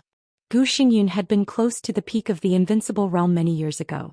However, his talent was not really top-notch, and the martial arts inheritance of Kunlun City did not record the scenery of the peak of the invincible realm, so he had been stuck in this bottleneck for many years. It was not until he was attacked by Li Tianlan on the eve of the maneuver of the 2 academies a few years ago that he saw the outline of the peak of the invincible realm in the almost perfect martial arts sword intent. So in the past 2 years, Kunlun City had been restraining and forbearance. At that time, Gu Xingyun didn't care about the temporary silence of Kunlun City and the temporary shrinkage of the Special Warfare Group, because everything was temporary. From that time on, he had made up his mind that as long as his injury got better and he entered the peak of the invincible realm, he would kill Li Tianlan at all costs. It didn't matter even if he had to completely become enemies with the giant group and face the endless revenge of the Dongqing clan and the Samsara Palace. He wanted to kill Li Tianlan as soon as he entered the peak of the invincible realm at all costs. No one could stop him. But the fact slapped Gu Xingyun hard in the face. There was no need for the giant group to stop him at all. After the maneuver of the 2 academies, Li Tianlan grew at an incredible speed. He didn't really enter the invincible realm, but he already had the power that almost surpassed the peak of the invincible realm. When everyone was talking about Li Tianlan being the top expert in the dark world, Gu Xingyun panicked, but his biggest feeling was helplessness. He tried his best to stop Li Tianlan and Emperor Dong's palace, but it had little effect. Time seemed to be completely on Li Tianlan's side. Until Li Tianlan went to Kunlun City. Gu Xingyun lost. It was a fiasco. Because of Li Tianlan, he saw the scenery after the peak of the invincible realm. At the same time, because of fighting with Li Tianlan, he overdrew his potential and cut off his path. There was a storm inside the Special Warfare Group. Almost every day someone was investigated. In a short period of time, the Special Warfare Group had shrunk by nearly a third. Li Tianlan and Emperor Dong's palace were like the sun at high noon.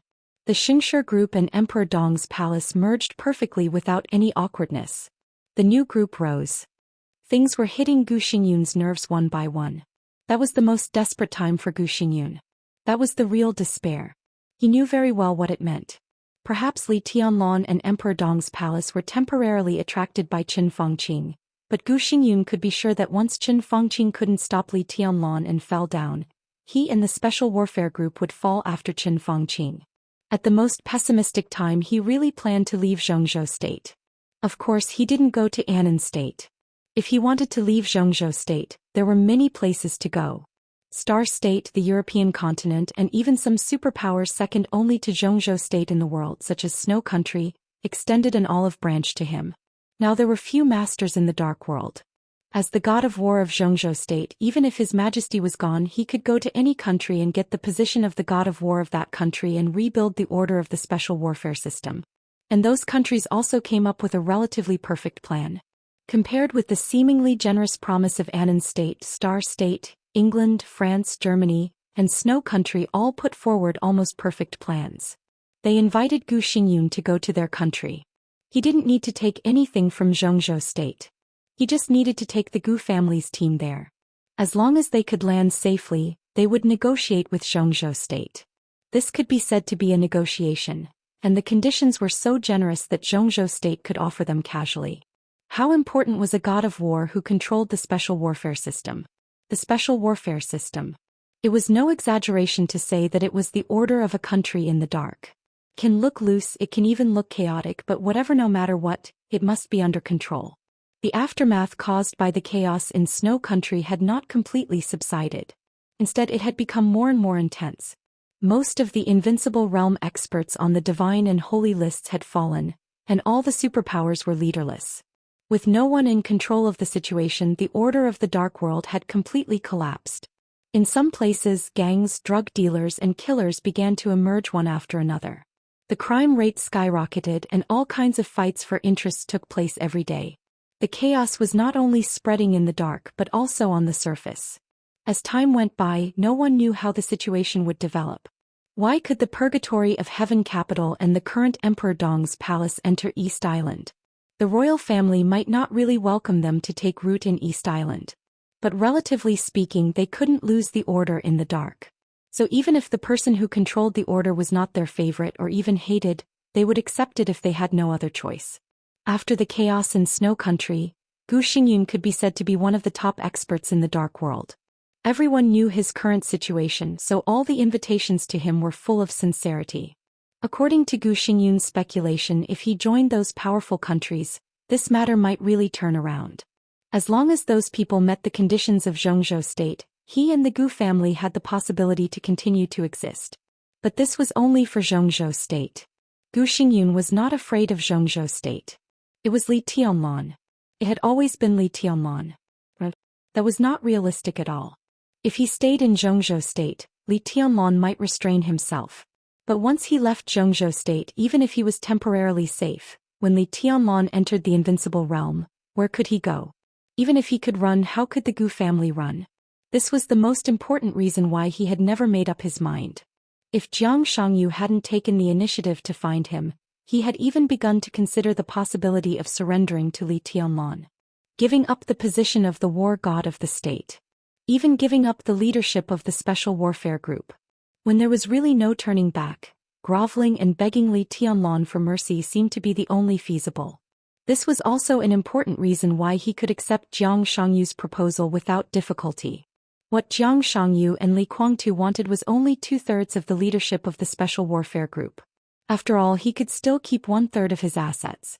As a condition of exchange, he didn't have to grovel and look at Li Tianlan's face. Jiang Shangyu could even make him really enter the peak of the Invincible Realm. It could even make him break through the peak of the Invincible Realm within a year or two, half a step into that supreme realm. What else did Gu Xingyun hesitate about? He directly agreed to cooperate.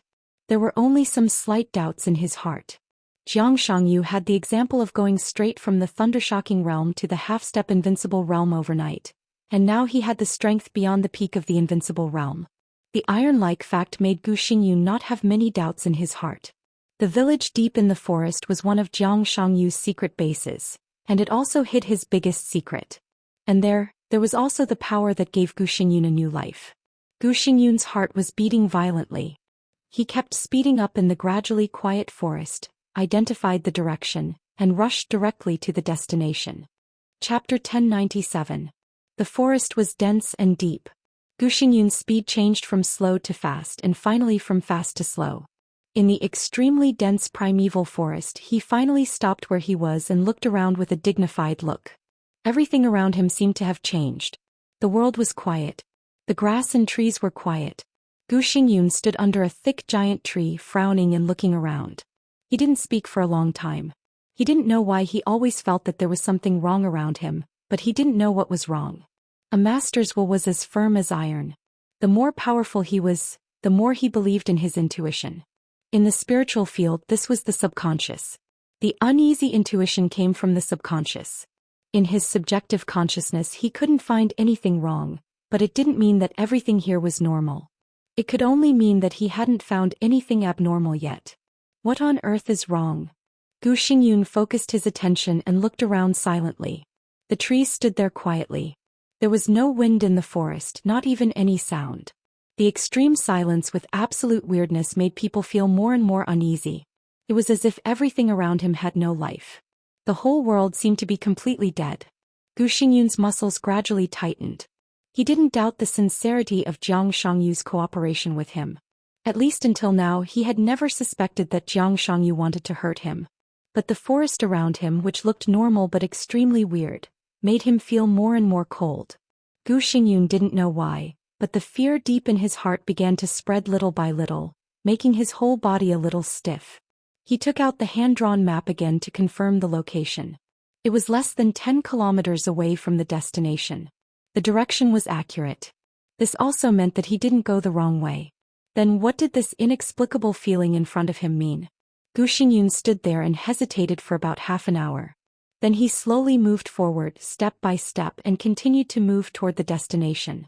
The forest seemed to be changing at any time, but it also seemed to be unchanged. The increasingly quiet atmosphere made Gu Xingyun feel that his breathing and heartbeat were extremely harsh. The sky seemed to be getting darker and darker. A drop of cold sweat dripped down Gu Xingyun's forehead and fell to the ground. Gu Xingyun walked carefully and subconsciously held his breath. The moment he held his breath, the ear-piercing sound seemed to have disappeared by a large margin. The incessant beating of his heart that was becoming more and more rapid seemed to have instantly turned into a deafening roar of thunder. Gu Xingyun's body froze in place.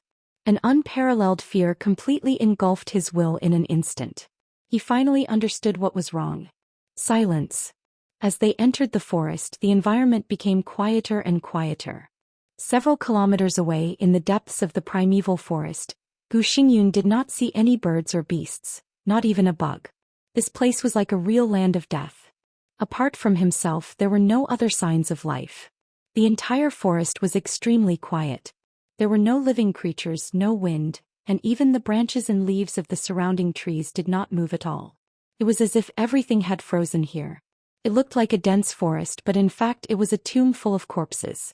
Gu Xingyun stared at the trees in front of him quietly. All the trees around him were extremely thick, but the trunks and leaves were faintly black. The straight trees twisted into exaggerated shapes without any rules. Such an obvious change began with a little distortion. Perhaps the trees were in this state of distortion from the moment he entered the forest, but the distortion was very small. After he entered the forest, it began to enlarge little by little, so that now, if he did not pay close attention, Gu Xingyun would even think that this extremely exaggerated and strange distortion was normal. And the sunlight disappeared. Gu Xingyun could be sure that it was daytime. The forest might be dense, but there should be some subtle light here. But those lights had all disappeared at this time. It was dark all around. The forest of Nanyun seemed to have fallen into a cold winter, and the extremely cold temperature continued to spread in the increasingly thick darkness. Gu Xingyun concentrated on observing all the details around him. A hand fell on his shoulder without any warning. It penetrated his domain and even pinched his shoulder in a very friendly manner. Gu Xingyun, who was completely focused, jumped up almost in an instant. At the same time, his domain was extremely distorted, and the hand was directly thrown away from his shoulder. From the corner of his eyes, Gu Xingyun saw that it was a complete arm. The arm rotated in the air and the slightly black blood kept dripping from the air. Where did the hand come from? This was a forest. Where did the hand come from? The problem was that there was no one here. Where did the hand come from? Gu Xingyun, who clearly felt that his shoulder was pinched, felt his heart beat wildly. Without any hesitation, he rushed directly to the place where the arm fell. The arm fell in a mass of vigorous grass. Gu Xingyun's figure followed closely. He stared at the grass carefully, as if he wanted to study the arm that did not look like a living person's. However, there was nothing in the bushes. There was no arm, no blood, only a dead branch that seemed to have been broken for a long time. Gu Xingyun looked at the grass in front of him and was silent for a long time. Was it his vision? Or the arm had been taken away? Who was here? Gu Xingyun suddenly glanced around in a 360-degree manner. In his sight in the dark forest, there were only extremely twisted trees that looked extremely painful and fallen. Those trees were quietly twisted like pairs of eyes, with ferocious malice staring at his every move. Gu Xingyun swallowed and he began to step back. The feeling of uneasiness seemed to have broken through the limit of his heart. The destination for his breakthrough was not far away, but Gu Xingyun did not dare to go forward anyway. It was too strange here. Jiang Shangyu seemed to be too strange. He was ready to withdraw from the forest and go to the outside world to talk with Jiang Shangyu in detail. His retreat began to speed up faster and faster. The dark, quiet, and twisted forest kept retreating. Gu Xingyun's domain was fully open and he flew in the dark forest. But there was no light in front of him. Everything seemed to be getting darker and darker. Gu Xingyun ran wildly for nearly half an hour before he stopped. He was sure that he could see the sun half an hour ago. But now he was retreating, returning to the original place. But in the past half an hour, there was no sun in front of him, and the surroundings became darker and colder. The extreme silence made all his sounds become manic. His breathing was like a hurricane and his heartbeat was like thunder. In such a quiet environment, Gu Xingyun could even hear the sound of his blood flowing in his body. It was the sound of the raging tide beating on the cliff like a tsunami. His face was pale and he took out the map with a slight tremble. The flame bloomed in his hand. In the subtle light, he looked at the map in his hand quietly. Perhaps it was a psychological effect, but no matter how he looked at it, he felt that this seemingly ancient hand-drawn map was also revealing a kind of strange feeling. The flame flickered in the darkness. He carefully identified everything around him, and the more he looked, the colder his heart became. He retreated for nearly half an hour. But judging from the extremely complicated marks on the map, instead of being far away from the forest, he was moving deeper. So far, he seemed to be less than a kilometer away from the real destination. His palm was sticky and it seemed that he was sweating a lot because of nervousness. Gu Xingyun held the map in one hand and wiped his chest with the other. A touch of incomparably mournful red appeared on the clothes on his chest, forming an extremely gloomy bloody handprint. Blood. His other hand that was holding the map was also becoming sticky. Gu Xingyun's heart almost stopped beating. Slowly, in the darkness, he lowered his head little by little and looked at the map in his hand. It was getting darker and darker. It was getting quieter and quieter. In the extremely low visibility, he could only vaguely see that he seemed to be carrying something in his hand. It was like a map, but it seemed to be much bigger than a map. The strong smell of blood spread in the darkness. He could clearly feel that the thick liquid was constantly flowing from the palm of his hand holding the map. Gu Xingyun's arm trembled slightly. Shaking, he flicked out another flame. The flame illuminated the darkness. At that moment, Gu Xingyun saw the map in his hand. His heart suddenly stopped for a moment and then he threw out the map in his hand like crazy. In his hand, the map, which had become much larger, was a complete human skin. Warm blood flowed down from under the human skin. The human skin was soft, but the face was stubbornly raised, smiling at Gu Xingyun in an extremely strange way. Fuck. Gu Xingyun covered his chest with one hand and his eyes were wide open. The human skin that was thrown out fell on the tree. The trunk was instantly dyed red with blood. The thin layer of human skin smiled silently and strangely, moving quickly on the trunk. In just a second, Gu Xingyun felt dizzy, and the human skin had appeared upside down in front of him. Its body was hanging on the trunk closest to Gu Xingyun. Its head and feet were up, and the ferocious face full of blood was smiling at Gu Xingyun, while its empty eyes were staring at Gu Xingyun's eyes. His emotions seemed to have completely collapsed at this moment. Gu Xingyun was an expert of the invincible realm and the war god of the nation. He had seen many opponents, but he had never seen this one. His emotions completely collapsed and he suddenly broke out with all his strength. The domain spread in all directions. Regardless of anything else, he chose a direction at random and rushed over. The violent domain swept through the woods. The forest was quiet and deathly still. The darkness retreated frantically. Gu Xingyun moved forward at full speed. 1 minute. Half a minute. Or maybe it was just a few seconds. A familiar ray of sunshine suddenly appeared in front of him. Gu Xingyun, who was almost in tears, rushed directly to the sunshine in front of him without any hesitation. The next second all the darkness suddenly faded. The forest also appeared behind him. He rushed out of a dark forest and fell down gracelessly. He landed on a relatively flat patch of grass. The sun shone down, but there was no temperature. It was pale and almost false. But it was light after all. Gu Xingyun completely relaxed and he stared at the forest behind him. A dark forest was still staring at him quietly. The human skin did not rush out either. Gu Xingyun breathed a sigh of relief. He took out a cigarette with trembling hands and lit it. He took a big puff and calmed his inner fear. He didn't even have time to think about what was going on. The light around him made him feel safe instinctively. He just wanted to get out of here now. He didn't even realize how abnormal the cold wind was around him in the warm winter of Nanyun. The cigarette was soon finished. Gu Xingyun stood up and calmed himself down. He had a fear of this forest from the bottom of his heart, so he kept his back to the back, stared at the direction of the forest and slowly retreated. The grassland under his feet became flatter and flatter, and even the mottled old ground appeared. Gu Xingyun kept retreating until the back of his head touched something. Gu Xingyun's scalp went numb and he suddenly turned around. In his sight, a lantern that he had hit was swaying and floating. What appeared in front of Gu Xingyun was a very old wooden door. The lantern was not hung directly above the door but in the middle. On the pale lantern a big word "Shi" was written in red ink like blood.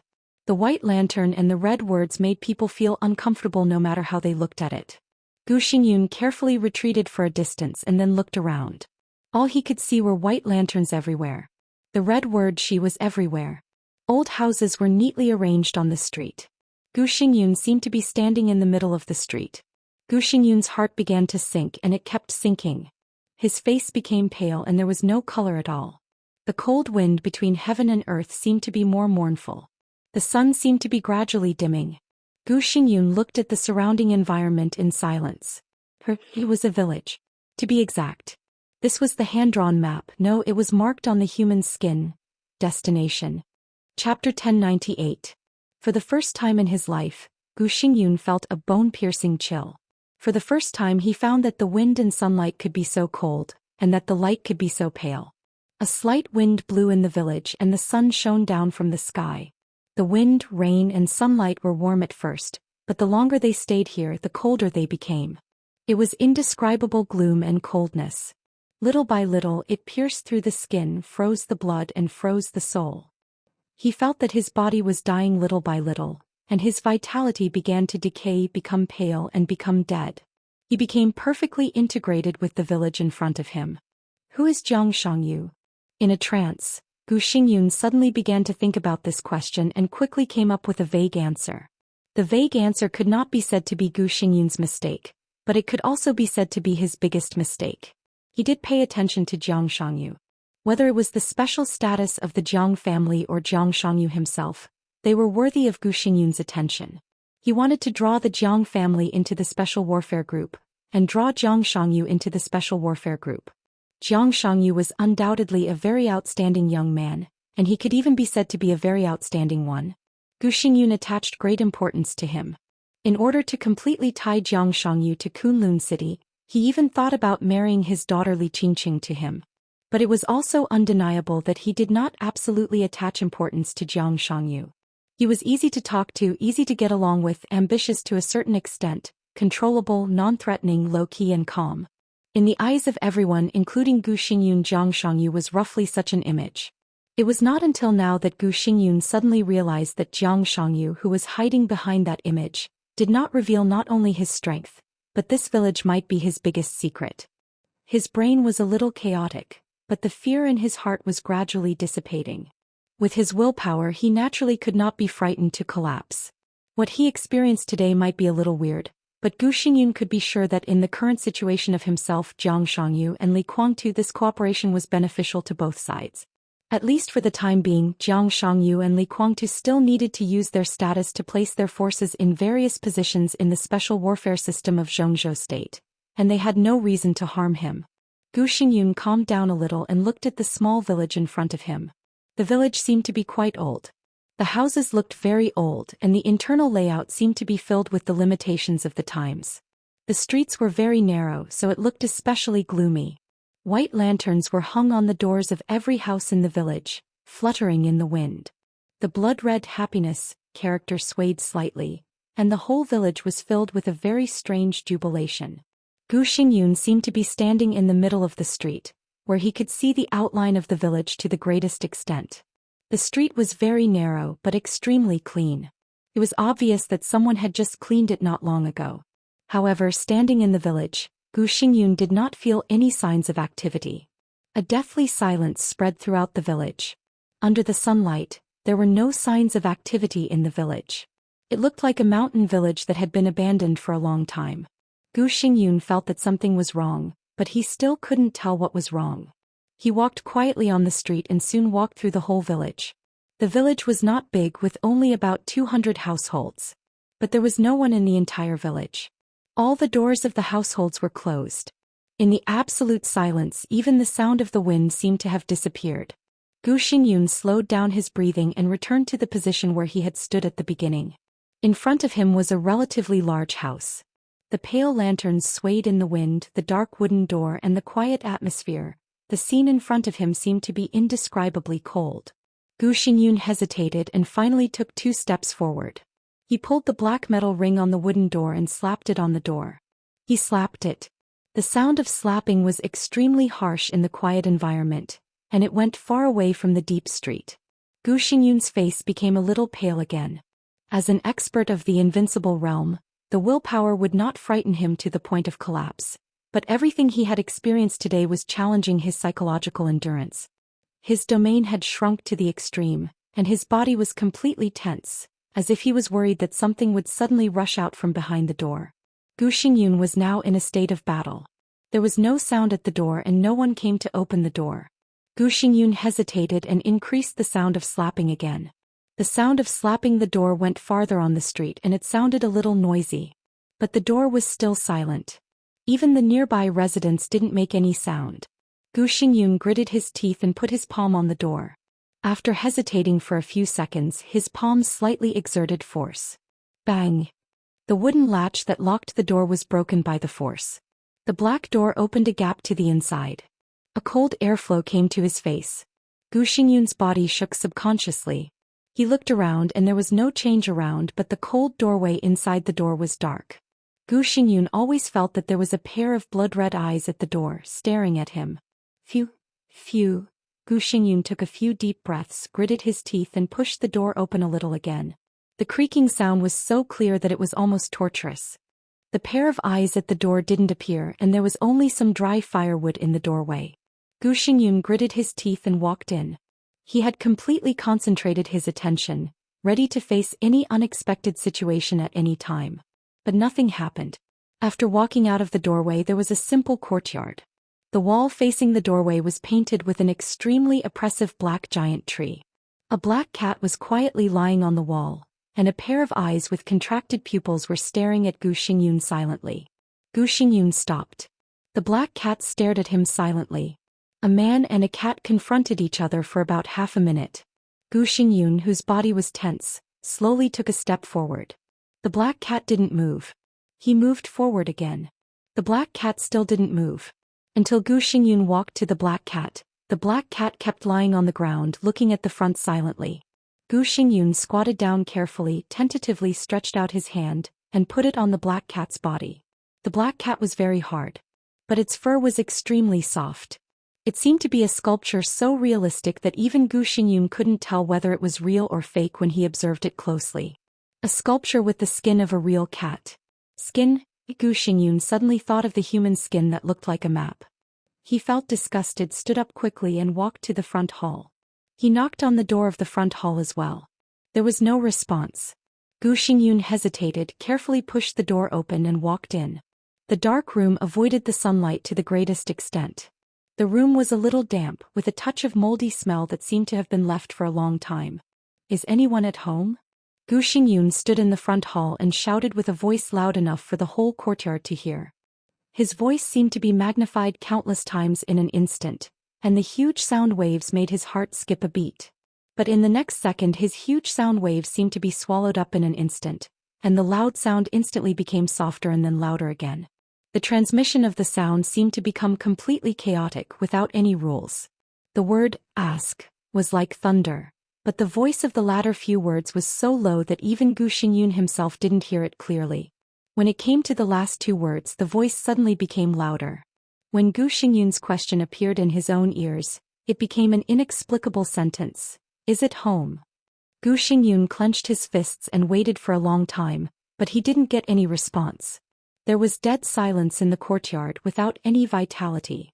Gu Xingyun walked slowly to the bedroom. His palm fell on the doorknob. Finally, he clenched his teeth and pushed the door open. The sound of the door hitting was dull and hoarse. Gu Xingyun stared at the bed in the bedroom. After entering the village, he finally saw people for the first time. Two figures were lying quietly on the bed, covered with quilts, and had no reaction to Gu Xingyun's sudden appearance. Gu Xingyun breathed heavily and walked into the bedroom regardless. He finally saw the scene on the bed clearly. There were not two people. There seemed to be a young couple on the bed. Their appearances were very ordinary. Between them there was a little girl about 6 or 7 years old sleeping. The girl's palm clutched the quilt tightly, and the smile on the corner of her mouth was strangely sweet. The couple was lying on the bed with their eyes closed. No breathing, no heartbeat.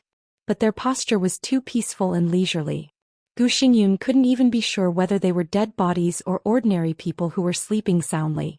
Gu Xingyun walked to the window, slowly stretched out his hand and carefully put it on the young man's forehead. During the whole process he was staring at the young man. As long as the young man made any movement he would react immediately. But the young man didn't move from beginning to end. He just lay there and slept quietly. His palm was on the young man's forehead. With a little warmth. There was body temperature. But there was no heartbeat or breathing. Gu Xingyun's own breathing seemed to start to become difficult. This time he was finally sure that the family of 3 on the bed, they were all dead people. They were all corpses. And they were corpses that had just died. He thought of the strange silence in the village. Could it be that the whole village, every house was filled with corpses that had just died? Or, Gu Xingyun was a little confused and his palm subconsciously exerted force. Crack. There was a slight sound like plastic inside the head of the young man's corpse. For no reason Gu Xingyun thought of the black cat at the door. Or, it was not 3 corpses in front of him, but 3 puppets that could be mistaken for real? Dummies? Gu Xingyun breathed a sigh of relief, but his spirit suddenly tightened in an instant. People, maybe they were fake. But their skins were all real. Gu Xingyun could be sure of this. Placed in front of him were pieces of incomparably complete human skin. No matter what was under the human skin, what was in front of him was human skin. It was genuine human skin. Gu Xingyun gritted his teeth and slowly loosened his palm. Meow. The moment his palm loosened, an extremely shrill cat's cry suddenly rang in Gu Xingyun's ears. A slight weight fell on Gu Xingyun's shoulder. Gu Xingyun, who was completely focused on the front, was shocked and subconsciously looked back. The black cat he saw at the door seemed to have come alive in an instant. It lay on his shoulder and stared into his eyes. Meow. His scalp was numb. A cold chill completely broke all the defenses in Gu Xingyun's heart. Hee. A clear laughter suddenly sounded in the bedroom. The quilt on the bed moved slightly. The little girl, who had been lying between the husband and wife without any breath or heartbeat, slowly sat up. She opened her dark eyes without any white, looked at Gu Xingyun quietly and smiled sweetly. Dad, where's my dog? Chapter 1099. A clear and even sweet voice and a shrill cat's cry rang out at the same time. No words could describe the feeling at this moment. The numbness passed directly from the top of his head to the soles of his feet. His heartbeat accelerated wildly and panic spread uncontrollably. Gu Xingyun realized how concentrated he was. The 3 dolls in the bedroom seemed to have unconsciously attracted all his attention and put his spirit in a state of extreme concentration. When this state was suddenly broken in an extremely frightening way, Gu Xingyun's reaction was no different from that of ordinary people. His blood pressure soared rapidly. It was completely subconscious instinct. Gu Xingyun shook his arms frantically, trying to get rid of the black cat that silently fell on his shoulder. The clear sound was silent for a moment. As Gu Xingyun shook his arms almost in a struggle, the cat's cry that made people panic suddenly rang out. Meow, meow, meow. It was shrill, miserable and gloomy. The cat's cry kept ringing, and the black cat grabbed Gu Xingyun's clothes tightly. Its claws even penetrated the clothes and clasped Gu Xingyun's shoulders desperately. No matter how violently Gu Xingyun shook his arms, even if he broke out his own domain, the black cat stayed firmly on his shoulder, but the cat's cry became more and more shrill and miserable. Gu Xingyun's heart seemed to have completely collapsed. Even in the face of Li Tianlan, even though he knew that he was no match for him, he still dared to fight against that young guy. He no longer cared about the dignity of the war god of the state. He suddenly turned around, shook his arms and strode out of the bedroom.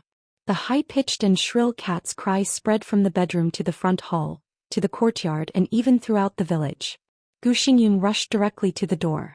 The uneasiness in his heart was almost tangible. The strange feeling brought to him by this dead village was even more serious than that in the forest. In contrast, he would rather go back to the forest to face that human skin than stay here for a minute or a second. The wooden door was knocked open by him.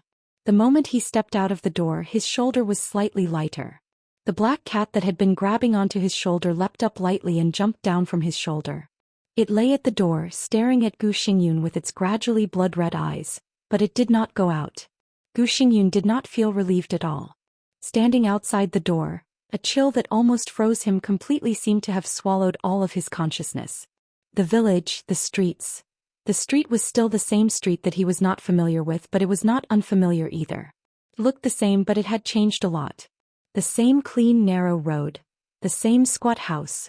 A pale white lantern swaying in the wind. What was different was the people. Human. Yes, people. The previously quiet and empty street was now filled with swaying silhouettes. Only then did Gu Xingyun realize that the sky on the horizon had completely darkened. The pale and somewhat chilly sunlight disappeared.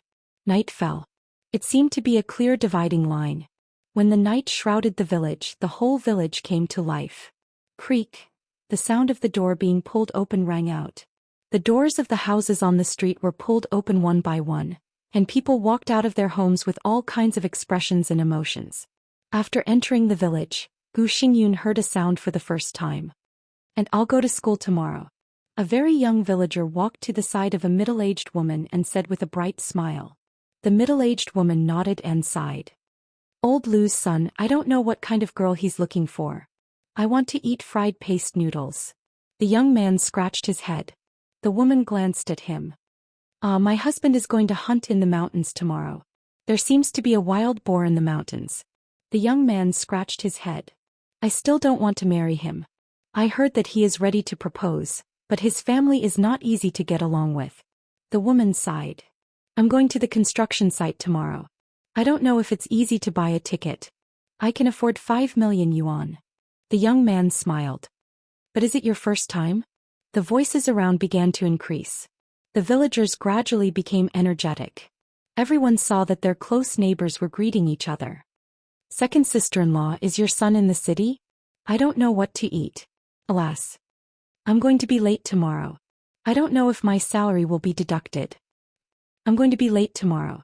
I don't know if my salary will be deducted. I heard that the old man of the Lu family died. This dress looks so festive and young." Gu Xingyun looked at this scene in a daze. In more than 50 years of life, he seemed to feel the madness and malice from the whole world for the first time. His spirit gradually became dull, and he just looked at these people in front of him silently. These people were indeed human beings. But everyone's spirit seemed to have become completely chaotic, and even produced a variety of different personalities. Their conversation was in full swing and it looked very lively, but the words that came out of their mouths were completely incongruous. However, it was obvious that they didn't realize this at all, and continued to talk as if they were programmed to talk until the end of time. No one noticed Gu Xingyun. It was as if his existence did not exist at all. Gu Xingyun's face was pale.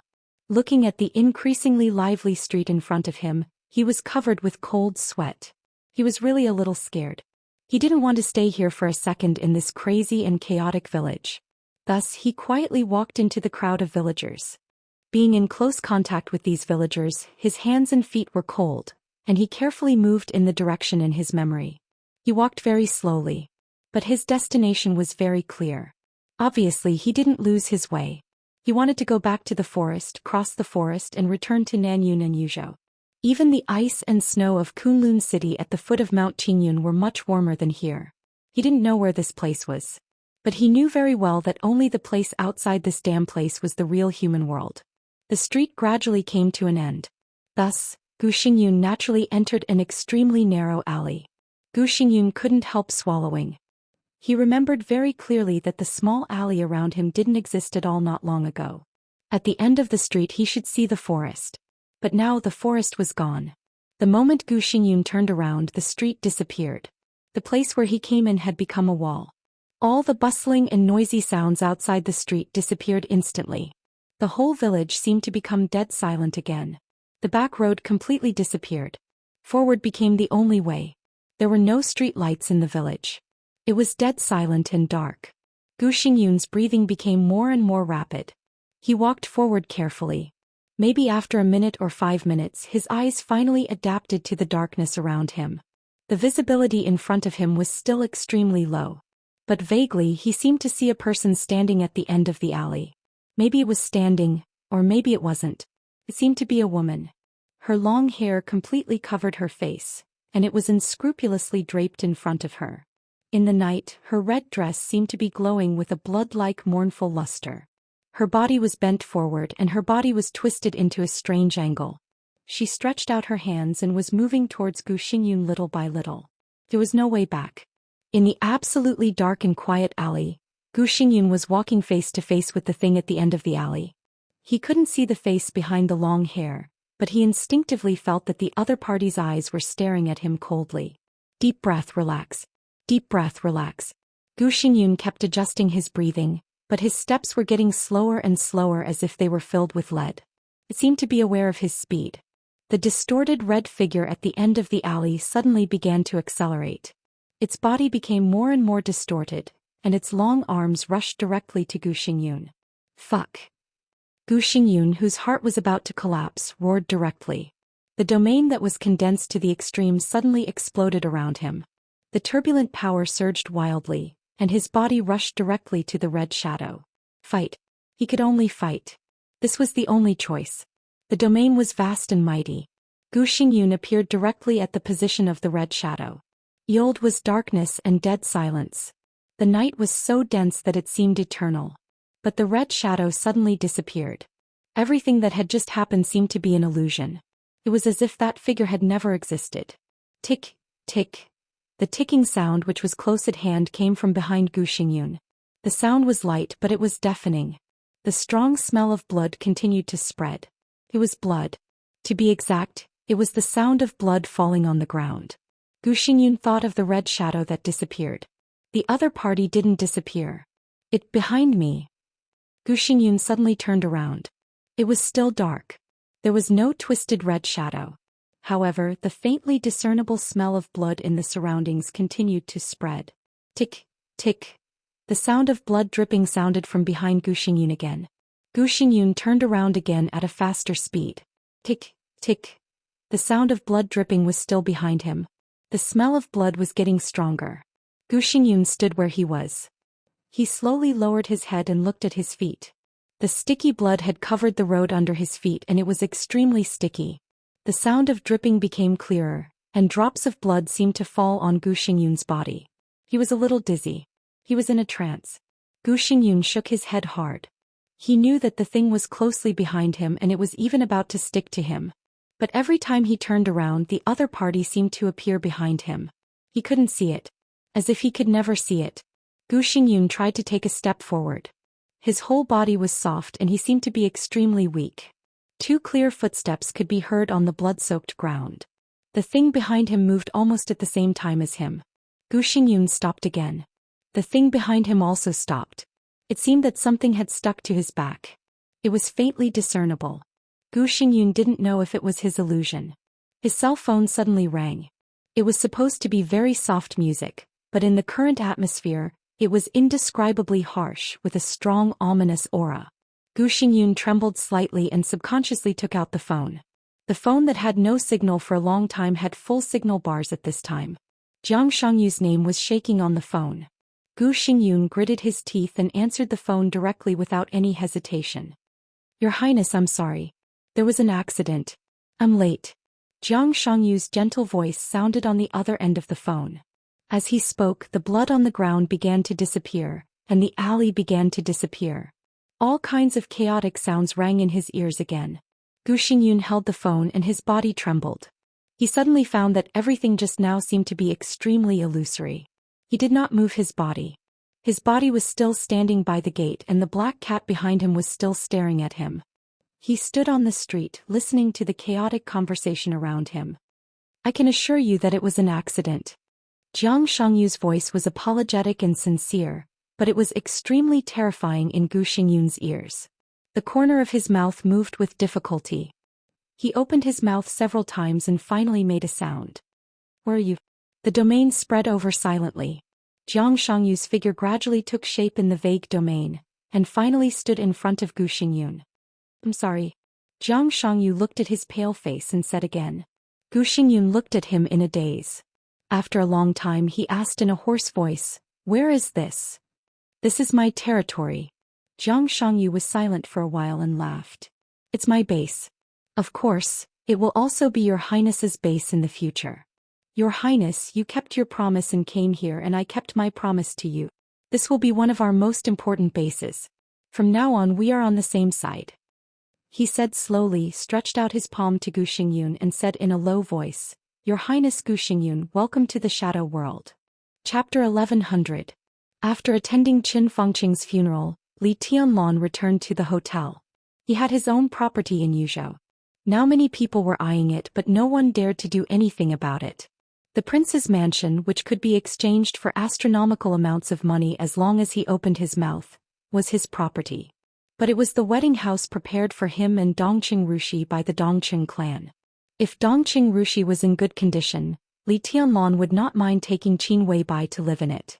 But in Dongqing Rushi's current state, Li Tianlan felt a little awkward to do so. Qin Weibai also had many properties in Yuzhou, two of which could be said to be in the center of Yuzhou, where the traffic was extremely convenient and everything was convenient. But for the same reason Dongqing Wudi, the key members of the Bai family and other giant group gathered in Yuzhou. Li Tianlan also felt very awkward. This could not be regarded as being overcautious. This year, Li Tianlan was 24 years old. For the time being he had not really experienced the loneliness of standing at the top in the power of the world, but he had subconsciously begun to consider the chain reaction caused by his every move.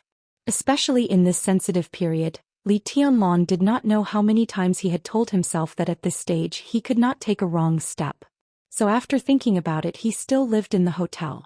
To some extent, only this hotel could be regarded as his own property. The Flourishing Age Fund secretly held 27% of the shares of the Ritz-Carlton Hotel, which could be said to be the second largest shareholder in the hotel. As the Flourishing Age Fund merged into Emperor Dong's palace, the owner of these shares naturally became Li Tianlan.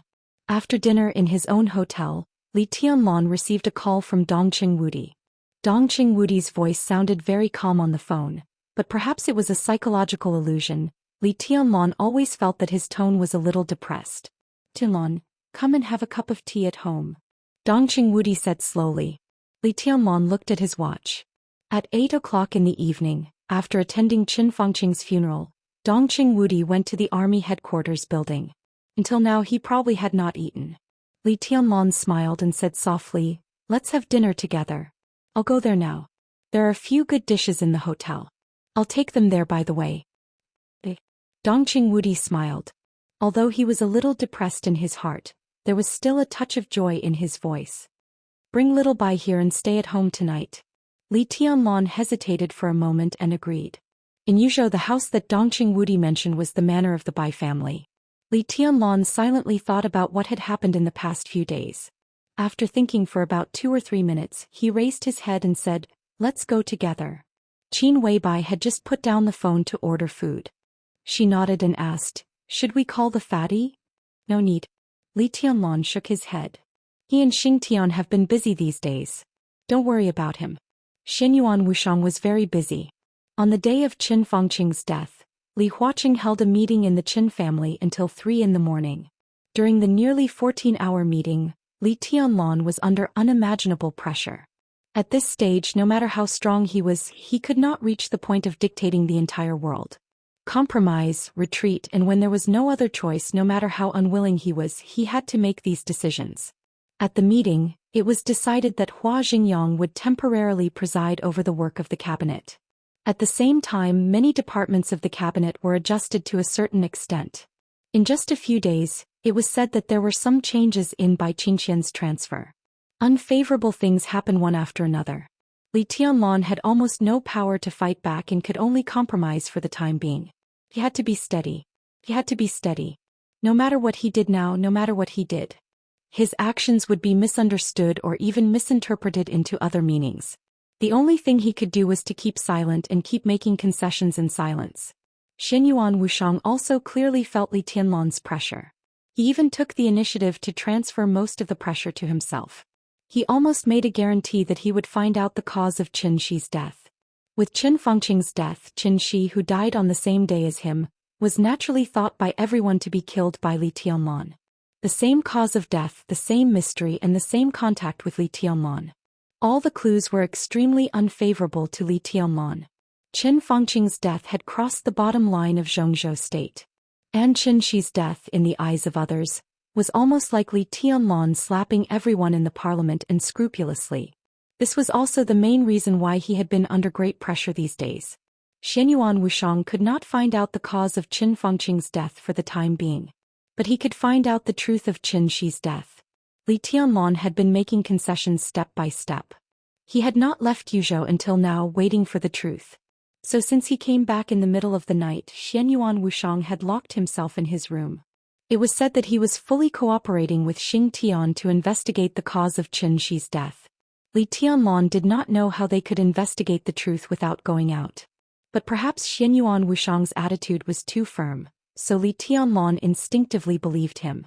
Walking out of the room, Li Tianlan took a deep look at the closed door on the opposite side. He was sure that Xianyuan Wushang and Xing Tian had not left the room these days. But in his perception, the opposite room was empty. Not only was there no breath of living people, even the furniture inside had disappeared. In Li Tianlan's perception, everything in the opposite room had become pure emptiness. He narrowed his eyes and shook his head, saying, "Let's go." Qin Weibai subconsciously took his arm and also glanced at the opposite side of Xianyuan Wushang. She silently followed Li Tianlan to the elevator. In the room that the two of them did not notice, there was already an extremely dark void around them. Countless stars were twinkling in the void. Subtle lights constantly lit up in the dark space and then quickly fell silent. They were not the distant stars around them. Instead, they were tiny characters. The characters flickered and appeared and then went away in an instant. They seemed to fly thousands of kilometers in a very short time, flying into the distance and turning into a faint glimmer which looked like a starry sky. The words flew further and further away. The furthest one could no longer be seen, but the words that were constantly being created were still moving further away. Hence there were more and more starlight. They disappeared and appeared in batches, and their positions were constantly changing. In the silent void, it was as if the stars in the sky were constantly arranged and twinkling. In the vast void there was a huge writing brush flying. With the void as ink, the huge writing brush carved characters one after another in the vast space at an extremely fast speed. In the void stood a giant that could be said to be indomitable. His body, which was originally the size of a normal person and looked somewhat harmless, seemed to be magnified thousands of times here. He stood in the dark void, and at this time his huge body revealed an indescribable majesty. The shimmer was everywhere. Xianyuan Wushang, who had transformed into a giant, held the same huge writing brush tightly and kept writing in the darkness. Rather than saying that he was writing, it was more accurate to say that the writing brush was controlling his palm to write. The original form of the writing brush was Xing Tian. When he opened his power to the greatest extent, he became a writing brush in this void that could almost reach the sky in terms of height. Starting from the smallest things, he began to deeply explore the truth of Qin Shi's death. In this huge deduction, the only thing Xianyuan Wushang needed to do was to provide his own vitality and countless recovery methods that belonged to Saint to help Xing Tian maintain his own state. At this time, the vitality of the two was completely connected. In the case of sharing life, Xianyuan Wushang's existence gave Xing Tian the greatest guarantee, and also made Xing Tian's deduction more and more leisurely. 20 years ago, Qin Song was Liu He's driver. The national emblem of Star State issued a new revised law. One night in England, the rich William died in a car accident. The financial crisis of East Island. Military counselor founded the Flourishing Age Fund. The Duluth Group declared bankruptcy. A mountain village in Zhou State had 35 newborns in a year. Qin Lan's salary increased by more than 30%. Han Jie planned to send his son abroad to study. There was a terrorist attack in France. There were so many of them that they were densely packed. One after another, the writing brush kept writing in the crazy waving. Time was meaningless. No one knew how long the real time of 3 days passed in the void. But the brush kept on writing and it didn't stop. 1 thing, 10 things, 100 things, 1,000,000 things, 10 million things, hundreds of millions, billions, tens of billions. There were countless incidents that seemed to be completely unrelated to each other. But as more and more things were written with the brush, each thing began to gradually connect after going through millions of twists and turns. 2, 3 thousands and more people who had nothing to do with each other in their lives began to interact with each other that even they themselves didn't know about. For example, if William, the rich businessman in England, hadn't died in a car accident, then Han Jie wouldn't have sent his son abroad to study. These two things seemed to have nothing to do with each other. But they also had a direct relationship. Everyone had their own network around them. People in their own network also had their own network. Everyone on the internet had their own small circle. All kinds of people. When everyone interacted with each other because of one thing, the circles on the internet began to fluctuate to different degrees. Such fluctuations might be subtle. But when tens of billions or even hundreds of billions of things were listed, the subtle fluctuations appeared in the most obvious way in front of Xianyuan Wuxiang and Xing Tian. From this point of view, why did Qin die? Maybe it was because of Li Tianlan, or maybe it was because of other reasons. This was the time limit. When this limit was no longer meaningful, the original reason could be defined by the writing brush, Xing Tian. Why did Qin die? Because 20 years ago Qin Song was Lu He's driver. There was a reason. Now what Xianyuan Wuxiang and Xing Tian needed to do was to find that result. This was cause and effect. The writing brush kept shining. Somewhere in the quiet void, Xianyuan Wuxiang's voice clearly sounded with a long sigh. The writing brush in his hand was still moving. After countless twists and turns of events, the writing brush wrote Qin Shi's name for the first time. Chapter 1101. The densely packed words flew further and further away, gradually turning into pieces of glittering starlight in the void. But when Qin Shi's name appeared for the first time, the two words suddenly shone as if by magic. The fluttering brush seemed to have suddenly outlined two suns. The light was incomparably bright and all the surrounding starlight seemed to have disappeared. Imperceptibly, among the countless events, a large number of karmic connections began to collapse. The brush continued to write, but unlike before, Qin Shi's name was like a central point. In a flash, all the events began to be written with the Qin family and even Qin Shi as the center. Those things that seemed inexplicably unrelated to the Qin family completely disappeared. One event after another began to appear around the Qin family. Every core member of the Qin family, every distant relative, every servant. Every friend, friend of a friend, friend of a servant, friend of a relative. Friends of friends of friends. In a flash, another incomparably complex web of events began to appear, woven by thousands of people. Slowly, the clear light flowed from Xianyuan Wuxiang's palm into the brush. The brush moved faster and faster, and the writing gradually became impudent and fierce. Qin Shi's name appeared for the second time. The already extremely complex web of events was once again broken by more than half. A large number of Qin family members and friends were eliminated, and the dense web became a relatively complicated ball of threads, all kinds of clues intertwined together. The brush continued to write. Qin Shi's name soon appeared for the third time. The light in the void was even brighter.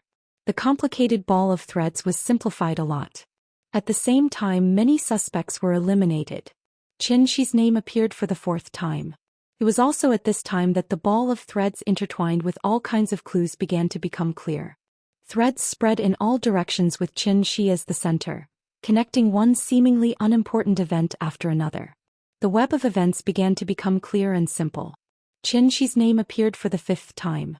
Most of the original hundreds of threads disappeared in an instant, leaving only 30 or so, connecting less than 20,000 events. The writing continued. But the brush gradually began to tremble. Xianyuan Wuxiang also trembled, but his face was taut, and he gritted his teeth and persevered. Qin Shi's name appeared for the sixth time. The 30 lines turned into 9. Tens of thousands of incidents became less than 2,000 incidents. The slowly moving brush wrote Xianxia's name for the 7th time. The 9 lines became 3. The less than 2,000 incidents were reduced to less than 200. The 3 lines represented the 3 people closest to Xianxia. They were also the 3 most suspicious people. As for the events that were less than 200, it was what the 3 of them had done recently, who they had interacted with, and what the people who had interacted with the 3 of them had interacted with the people they knew. This kind of interaction would continue to develop with the 3 of them as the core, and what would be the final result if the series of events continued to link up. Xianxia's name didn't light up this time. However, the events on one of the 3 lines continued to develop, and at the end a question mark appeared. Xianxia, who was in a state of investigation, could be said to have no self-awareness. Xianyuan Wuxiang couldn't control the brush to write. All he could do was provide it with his own life force. Therefore this question mark was written by the power of karma itself. A question mark popped up. What did this mean? Nowadays, there were not many people on earth that Xianxia couldn't even write their names and things. There were probably no more than 10 people. Li Tianlan, Qin Weibai and Xianxia couldn't write them. Dongqing Rushi and Wang Yuetong couldn't write them. Wang Tianzong and Xianxia couldn't write them. Li Huaqing and Xianxia could barely write half of them. Jiang Shangyu and Xianxia couldn't write them. This list didn't include Xianyuan Wuxiang and Lin Shi. Decades later, Zhou Yuanshan's name might be added to this list. But now Xianxia couldn't write them. It had nothing to do with Li Tianlan and Qin Weibai. It had nothing to do with Dongqing Rushi and Wang Yuetong. Wang Tianzong didn't have that ability. If it was Li Huaqing, Xianxia could write at least one word in his name and then add a question mark. When all these targets were ruled out, who else could it be? Who else could it be? Jiang Shangyu. This was the answer that Feng Qinggu told Xianxia, and it was also Xianxia's own answer. He was not surprised by this answer, and it wasn't even important. The most important thing was that they found the line that connected Jiang Shangyu to him. 2 of the 3 lines disappeared the moment the question mark appeared. All that was left was a dazzling line that appeared in the void. More than half of the related matters were instantly reduced, leaving only a few. Within half a year of becoming Qianxi's full-time secretary, Mao Song met Lu Dongyue at a ribbon-cutting ceremony. Lu Dongyue introduced his cousin Lin Yin to Mao Song. Lin Yin became Mao Song's lover. Lin Yin's code name in the Phoenix Pavilion was Red Snow, and he was Lu Dongyue's direct subordinate. Lu Dongyue believed that Qianxi's future was bright, and his full-time secretary was bound to become an important figure in the Prince Group. This was a long-term investment. 20 years ago, when Lu Dongyue's company was facing a major crisis, he received an important investment. The investor was Distance Investment Group. The Jiang family of Beijiang owned 75% of the shares of Distance Investment Group. 10 years ago, Lu Dongyue was secretly absorbed into Phoenix Pavilion and became the leader of Xian Phoenix Group. He was responsible for the affairs of Nanyun for Kunlun City, providing an opportunity to infiltrate the Phoenix Pavilion. Mao Song was the 16th chess piece of Phoenix Pavilion in Southern Cloud. Lin Yin was Mao Song's lover. As the master. After the battle in North Sea. In order to cope, a rainbow-colored ray of light suddenly appeared. The brush continued to write. Cope secretly met with Mao Song and got Mao Song's promise. Blood Shirt and Mao Song shared life and appeared at the place where Qin Fengqing's body was stored. Mao Song and Qianxia were in close contact. Qianxi's name appeared on the brush again. Everything that had happened had come to light. The brush was still writing. It wrote dozens of things in succession and then everything was completely over. The void disappeared abruptly. The huge brush and the giant version of Xianyuan Wuxiang all disappeared. Xianxia's huge body almost collapsed on the ground. His face was pale and his body was covered with sweat. Xianyuan Wuxiang, who looked harmless, was also extremely weak. All the furniture in the room was restored to its original state the moment the void disappeared. Xianyuan Wuxiang fell on the bed, panting for a long time and then slowly sat up. Nothing can happen to Mao Song and Lin Yin. He looked at Xianxia and said slowly. Xianxia nodded, stretched out his huge hand, tore the space and condensed a brush. He thought for a moment and then slowly wrote in the void. In order to avoid suspicion as much as possible, Mao Song's life will not be in danger for the time being. At this stage his death will cause a lot of changes in the plan, and the situation is very optimistic. In order to avoid complications, Mao Song will be very safe in the near future. His death will happen a year later when everything calms down and he is forgotten. Kill him and copulate? Given his character, this is completely reasonable. Likewise, in order to stabilize Mao Song, Lin Yin's life will also be protected, and she will also be very safe in the near future. One day in a year she will die with Mao Song and there will be a lot of rumors. This is also reasonable.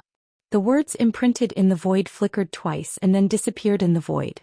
Xing Tian glanced at Xianyuan Wushang and said hoarsely, 1 year should be enough. It won't take that long, but so be it. Xianyuan Wushang nodded. The brush in Xing Tian's hand became a mass of air again. This also belonged to the power of calligraphers. If investigating the truth of Qin Shi's death through tens of billions of events was to establish the power of cause and effect, then the 2 paragraphs about the ending of Mao Song and Lin Yin after Xing Tian's words were equivalent to prophecies. 1 year, this was the ending written by Xing Tian. During this period, unless there was a more powerful authority than Xing Tian that directly crushed everything he set, the fate of the 2 could hardly be changed. They would be very safe for a year, and even if they encountered danger they would be safe. They would suddenly die one day a year later together and cause a lot of rumors. This was the ending. This was the ending written by Xing Tian, the ending defined by the world for them. Xianyuan Wushang reached out and touched the bed, and took out a crumpled box of Zhonghua cigarettes. He pulled out a cigarette and lit it, took a deep breath and slowly narrowed his eyes. Jiang Shangyu, Your Highness. Xing Tian hesitated for a moment and said softly, Princess Royal reminded us that Jiang Shangyu is not someone we can deal with. To be exact, if we take action we may alarm something on him.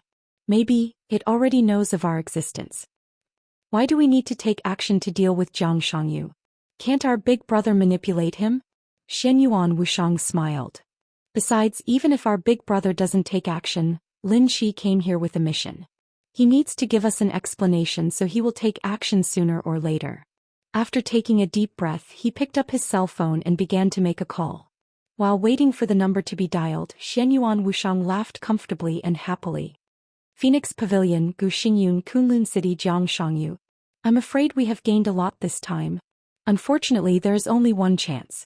Maybe after this, Jiang Shangyu will notice our existence and he may have more scruples in the future. Xing Tian shook his head. Maybe he will have more scruples, but it is more likely that he will pay a higher price to kill your majesty. The combination of the calligrapher and the saint might not be as strong as the saint and the apostle around Lin Shi, but in the current real environment Xianyuan Wushang and Xing Tian were the most powerful combination under all kinds of restrictions. It was a combination that could make Li Tianlan invincible under all kinds of circumstances. Xianyuan Wushang held the phone and there was no expression on his chubby face. He said blandly, he has no chance. I can feel the change in my big brother. Maybe it won't be long before he can have the characteristic of level 8 authority. Then who can kill him? Chapter 1102. Li Kuangtu quietly looked at the village in front of him. The village surrounded by the virgin forest maintained the most ancient style to the greatest extent. It was undeveloped and deviated from all shipping routes. For many years, it was so inaccessible that the village did not even have its own name. The village was not big. To be exact, there were 201 households and 463 people. In this village, more than 200 families had always lived on the land of Zhongzhou State. But there was no doubt that they were outside the map of Zhongzhou State. In a sense, they were outside the law of Zhongzhou State. Hidden, remote, and mysterious. This was indeed the most suitable location for a secret base.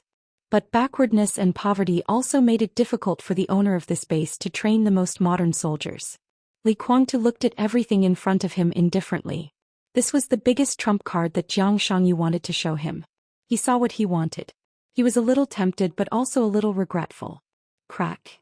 In the distance, in front of an ordinary wooden door, a little girl who looked to be only 8 or 9 years old, wearing a dirty cotton dress, sat on the steps in front of the door. She used her tender little hands to tear apart a steel plate that was nearly 10 centimeters thick. The little black cat that was squatting on her shoulder meowed and jumped down from her shoulder, hiding behind her. The little girl was expressionless and seemed to be thinking about how to turn the steel plate into a shape that she was satisfied with. Even with Li Guangtu's train of thought, he could not see what the little girl was trying to do. He could only barely see that she seemed to want to make a weapon, but as she continued to toss, the steel plate quickly became fragmented, and the remaining fragments turned into countless strange and twisted shapes. The girl did not feel annoyed. She just looked at the countless twisted steel plates in front of her in a daze. Li Guangtu marveled at the strength of the other party and also regretted the other party's thinking. The other party seemed to have no thoughts, not even the most basic understanding of the shape of a weapon. That was why the high-strength alloy steel plate was tossed around by her, but she did not realize what went wrong at all. The strength of the other party combined with her age was also incredible in Li Guangtu's eyes. He had personally tested the hardness of the alloy. With his strength, it was a piece of cake for him to tear the alloy. But the little girl could also disassemble the steel plate into strange shapes with her bare hands, which showed that at least in terms of strength, the little girl was no longer at the peak of the fire-flaming realm or even some thunder-shocking realm experts. What did it mean for an 8 or 9-year-old girl to have such power? Some things could not be explained by the word genius. The little girl's existence was not an exception. Every villager here seemed to have extraordinary physical qualities that exceeded the understanding of normal people. More than 400 people. Li Guangtu carefully observed and finally came to a conclusion that even he himself couldn't believe. Among the more than 400 villagers, men and women, old and young, their strength indexes were almost all at the peak of the thunder-shocking realm on average. Among the more than 400 people, there were many little girls who were less than 10 years old, and there were also old people who were over 70 years old. Their strength would be slightly weaker. As for those young people and strong men and women, the top level of strength among them had even reached the invincible realm, and the strength of the half-step invincible realm was everywhere. What did this mean? The border control corps of Xianxia state was known as the strongest and most elite corps in the world. The 20,000 soldiers of the Thunderbolt Battalion in the Border Control Corps were the most elite troops of the Border Control Corps.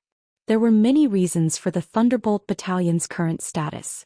They had the most domineering commander-in-chief, the most rigorous training, the most tenacious fighting will, and the absolute belief in victory.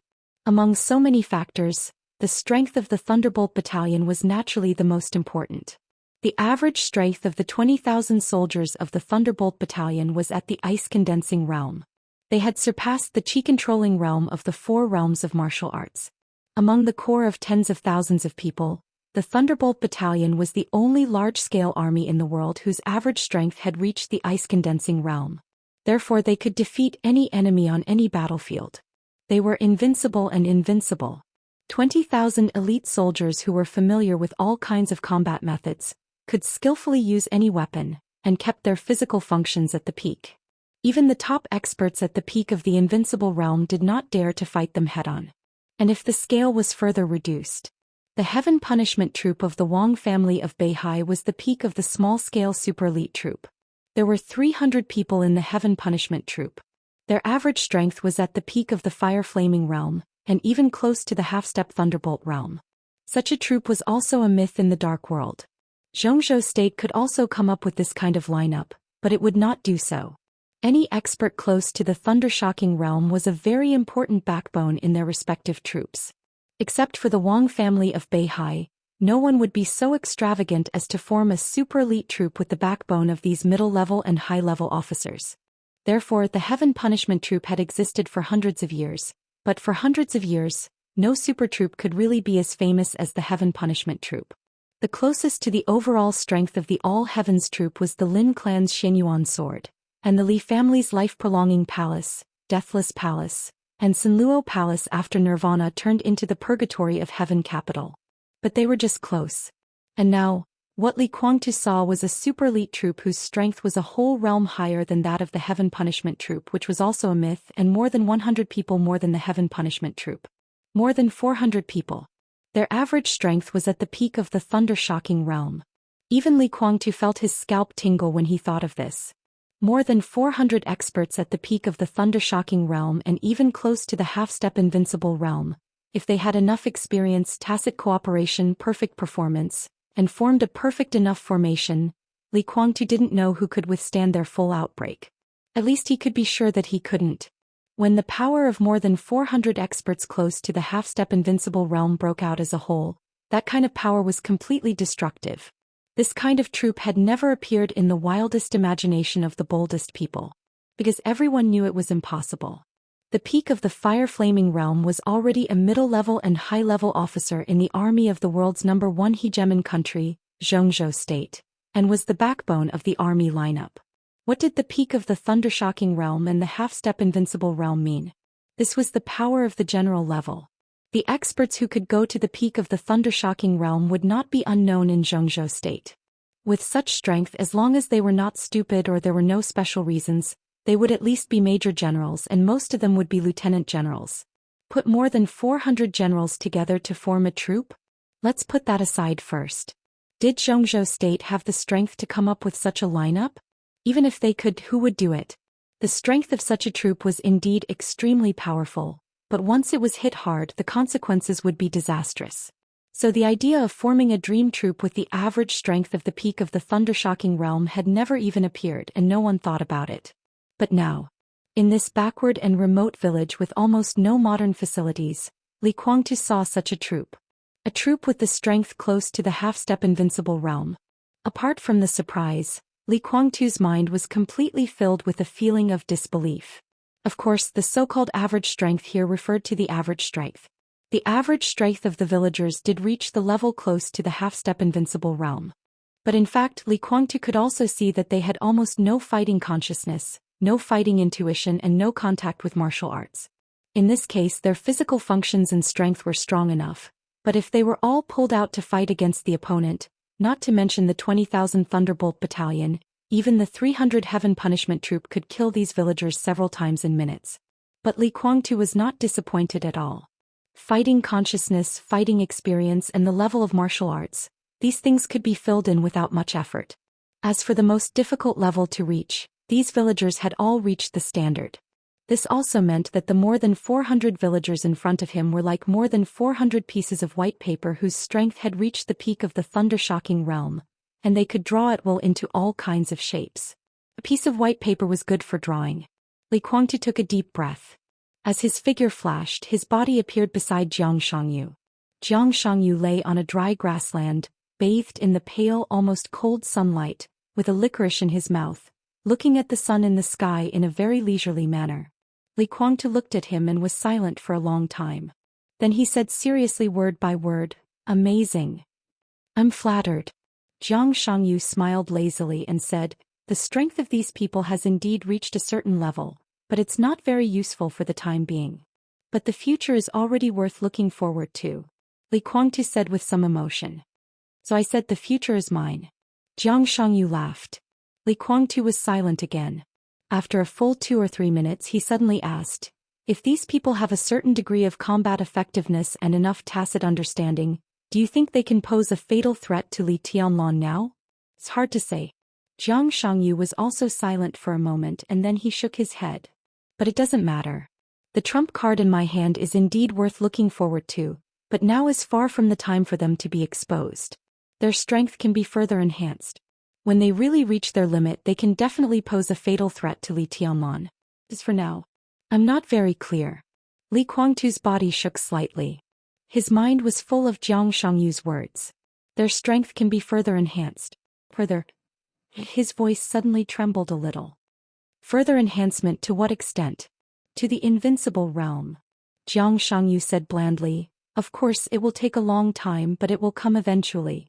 At that time, maybe the so-called invincible realm will really be like grass." Chapter 1103. Pictures that he had never imagined before appeared in Li Kuangtu's mind. Perhaps he and Jiang Shangyu would never know that in the era of Beihai and the Purgatory of Heaven capital, when there were metaphysical masters in Zhou state, Xianxia and Great Master Wu had long predicted that the invincible realm was as weak as grass. When the Chosen One appeared, the tribulation came. The Chosen One should face the tribulation. And who should face the Chosen One? Xianxuanzi's words still had traces of existence. But with the death of Great Master Wu and the disappearance of Xianxuanzi, these traces were fading in everyone's hearts day by day. Until Jiang Shangyu's voice rang in Li Kuangtu's ears. The light voice was as deafening as thunder. A whole village with an average strength of the invincible realm. More than 400 people. In the entire dark world, there probably wouldn't be so many invincible realm experts in the world for hundreds of years. Li Guangtu looked at Zhang Shangyu seriously. There was deep fear in his eyes. There was also a touch of undisguised fear. He didn't want to admit it, but he had to. If what Zhang Shangyu said was true, when more than 400 invincible realm experts charged at the same time, what was Li Tianlan? At best he could only be regarded as a non-entity. And he himself was even less than an ant. If this thing became true, where would he find his place in the future? Things were not as bad as he thought. Of course they were not as good as he thought. Zhang Shangyu interrupted Li Guangtu's thoughts and said with a smile, "The world has changed." "What do you mean?" Li Guangtu frowned. Zhang Shangyu smiled without saying a word. He just looked at the villagers coming and going in the village not far away. This was obviously not their normal state, so their movements always seemed a little stiff and uncoordinated. Li Guangtu couldn't see anything because he didn't know this place. But these flaws were very clear in Zhang Shangyu's eyes. He hid something from Li Guangtu. For example, the camp behind him and the true face of the village. Li Guangtu was completely different from Gu Xingyun. Gu Xingyun, who seemed to be awe-inspiring, had almost lost all his spirit. For the survival of himself and his tribe, Gu Xingyun could give up anything. The vast division of camps might have been different in his thinking, which was limited by the region. Therefore Zhang Shangyu could make Gu Xingyun one of his people. However, Li Guangtu was still proud. Even if his current strength had been surpassed by Li Tianlan, the pride in his heart did not disappear much. The Li family's stubbornness doomed him to be the second Gu Xingyun. In order to survive, Gu Xingyun could not give up anything. People like Li Guangtu were willing to sacrifice anything in order to survive. Gu Xingyun could give up his dignity, status, and reputation. But when it was necessary, Li Guangtu was willing to sacrifice his life at all costs. There were too many things worth discussing about Li Guangtu's character, but every invincible realm expert who came out of the Li family did not lack the strength of character that would rather break than bend. Perhaps when things really reached the point of no return, Li Guangtu would refuse everyone's alliance, even disband the Purgatory of Heaven capital, and challenge Li Tianlan alone. This seemed to be an unreasonable act of courting death. But Li Guangtu was such a person. Such a person lived not to keep anything but to pursue something. The chaotic behavior of the dark shadow world was regarded by many people as evil and degeneration. In fact, it was just the purest chaos, but it was indeed the darkness more evil than degeneration. Li Guangtu might not accept the gift from the dark shadow world. More importantly, as Dongqing Rushi's biological father, the dark shadow world did not dare to pollute before it was fully sure. Pollute him. However, Zhang Shangyu finally told some truth to Li Guangtu. The world was indeed changing. The initial change began when Li Tianlan triggered the sword energy left by the god of war to deal with the sneak attack of him and Li Guangtu. The miracle city in the real environment had some interaction with the starry sky. At that moment, both the Order Camp and the Dark Shadow Camp could roughly detect the vague location of the miracle city and Li Tianlan's aura. When the two environments, illusion and reality, merged to a certain extent, the world was also changing unconsciously. The most obvious change was that it was easier to break through in strength than before. More than 400 people in the village could reach the strength of the invincible realm. And as time went on, there would be more and more invincible realm experts in the dark world. Invincible realm experts were like grass. What was coming was a chaotic world, a prosperous world, and also the end of the world. Zhang Shangyu quietly observed the villagers in the village. How to use this force to completely kill Li Tianlan before his official return was the primary problem he needed to consider now. With Li Tianlan's current strength, it was obviously impossible to kill Li Tianlan with the village in front of him. He had to turn these villagers into elite soldiers in line with the standards of the dark shadow world as soon as possible. They were elite soldiers, not elites. The most basic condition for the so-called elite soldiers was to be able to survive in the void environment and have a certain degree of destructive power on the battlefield, where the victory in the starry sky was the prerequisite. That was the real invincible realm. They could survive temporarily by using their own domain and sword energy to form a domain that could isolate the void. This was the goal that Zhang Shangyu had to achieve now. The strength of these people is still too weak. Zhang Shangyu suddenly said. They're like pieces of blank paper. Although they're very strong, they don't have the slightest bit of awareness and experience. Their tacit understanding is also close to zero. In their current state, an army of 5,000 people can easily wipe out an entire village. They don't even need to be elites at the ace level. Just a first-line army with sufficient equipment can easily wipe out an entire village. Li Guangtu commented bluntly. Fortunately, this is temporary. Zhang Shangyu said with a smile. In the near future, I will find a way to instill something into them, such as combat experience, combat tacit understanding, and so on. At least it can lay some foundation for them. Li Guangtu raised his eyebrows in surprise. After living for so long, it was the first time that he had heard that this thing could be instilled. Probably needs a processor to download something and then the data transmission. My metaphor is a little inappropriate, but that's the general idea. Zhang Shangyu explained very seriously. Processor? Li Guangtu muttered to himself. Isn't that a ready-made processor? His download should be almost done. Zhang Shangyu casually pointed in a certain direction. Li Guangtu's pupils contracted slightly. Of course he knew who was there. But before he could say anything, the village in front of him suddenly changed. Sunlight, streets, houses, people, space. Everything seemed to distort in an instant without warning. Boom. In the huge roar, in the corner of the village, in the direction that Zhang Shangyu pointed, a clear wave of air that was visible to the naked eye suddenly exploded. The wave of air twisted and changed, and it looked as if the space of the whole village was constantly boiling. An aura that had been suppressed for a long time was rising unscrupulously in the wave of air, as if it would never have a limit.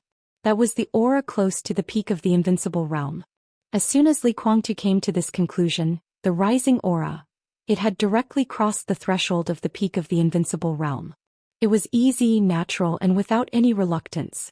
The peak of the invincible realm seemed to be just a starting point. The strong aura kept rising again and again, madly rushing in the domain of the peak of the invincible realm. 1 minute or 1 hour. In his perception, the aura steadily stayed at the level of only half a step or even a small half step away from breaking through to the peak of the invincible realm. The domain, which was so strong that it seemed to be a substance, distorted everything that could be seen with the naked eye. It was constantly shrinking and expanding. The corner of Li Guangtu's mouth twitched slightly. That was the aura of Gu Xingyun. If he hadn't seen it with his own eyes, he wouldn't have believed that Gu Xingyun could make such a major breakthrough in just a few days. From close to the peak of the invincible realm, he climbed all the way to the peak of the invincible realm.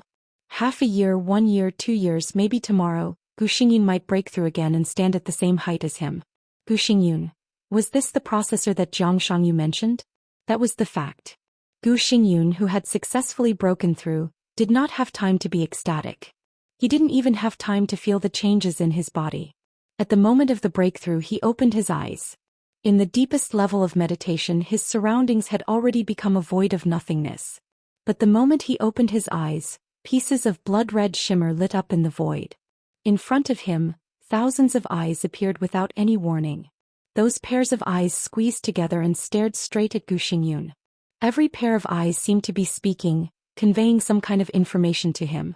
His brain was passively accepting everything and operating at a crazy speed. Hence, his aura continued to rise and all kinds of battle scenes kept appearing in his mind. Countless eyes continued to instill some information into him. His brain seemed to have become a hard disk and the storage space had reached its limit. Hence, endless information was spilled out. In the end, everyone in the village stopped. More than 400 villagers seemed to have become a whole brain. Everyone began to accept all kinds of chaotic but extremely clear information. Zhang Shangyu and Li Guangtu were both watching this scene. The former's eyes were deep, but the latter's eyes were only blank. Gu Xingyun's strength is very good now, Zhang Shangyu suddenly said. Li Guangtu gritted his teeth and snorted, saying nothing. He could feel that Gu Xingyun's strength was still at the peak of the invincible realm, but the other party had a vague sense of danger that made him feel uncomfortable. In a sense, the current Gu Xingyun seemed to have become an example similar to Li Tianlan, whose strength exceeded his realm. The only difference was that Li Tianlan's strength exceeded his realm by too much. I want to try again, Zhang Shangyu said in a low voice. What? Li Guangtu frowned. Kill Li Tianlan. Zhang Shangyu looked at Li Guangtu with a smile. With the 3 of us and some villagers at most, do you think it's feasible? Before Li Guangtu could speak, Zhang Shangyu continued, I've already given out the bait to test him. What kind of bait? What do you want to test? Li Guangtu asked with a frown. Two very suspicious people have appeared around Li Tianlong recently. I want to test their origins. Do you think it's easy? Li Guangtu shook his head disapprovingly. It's not difficult. There are always some things that they can't hide, such as some words that are taboo to them. Jiang Shangyu sneered.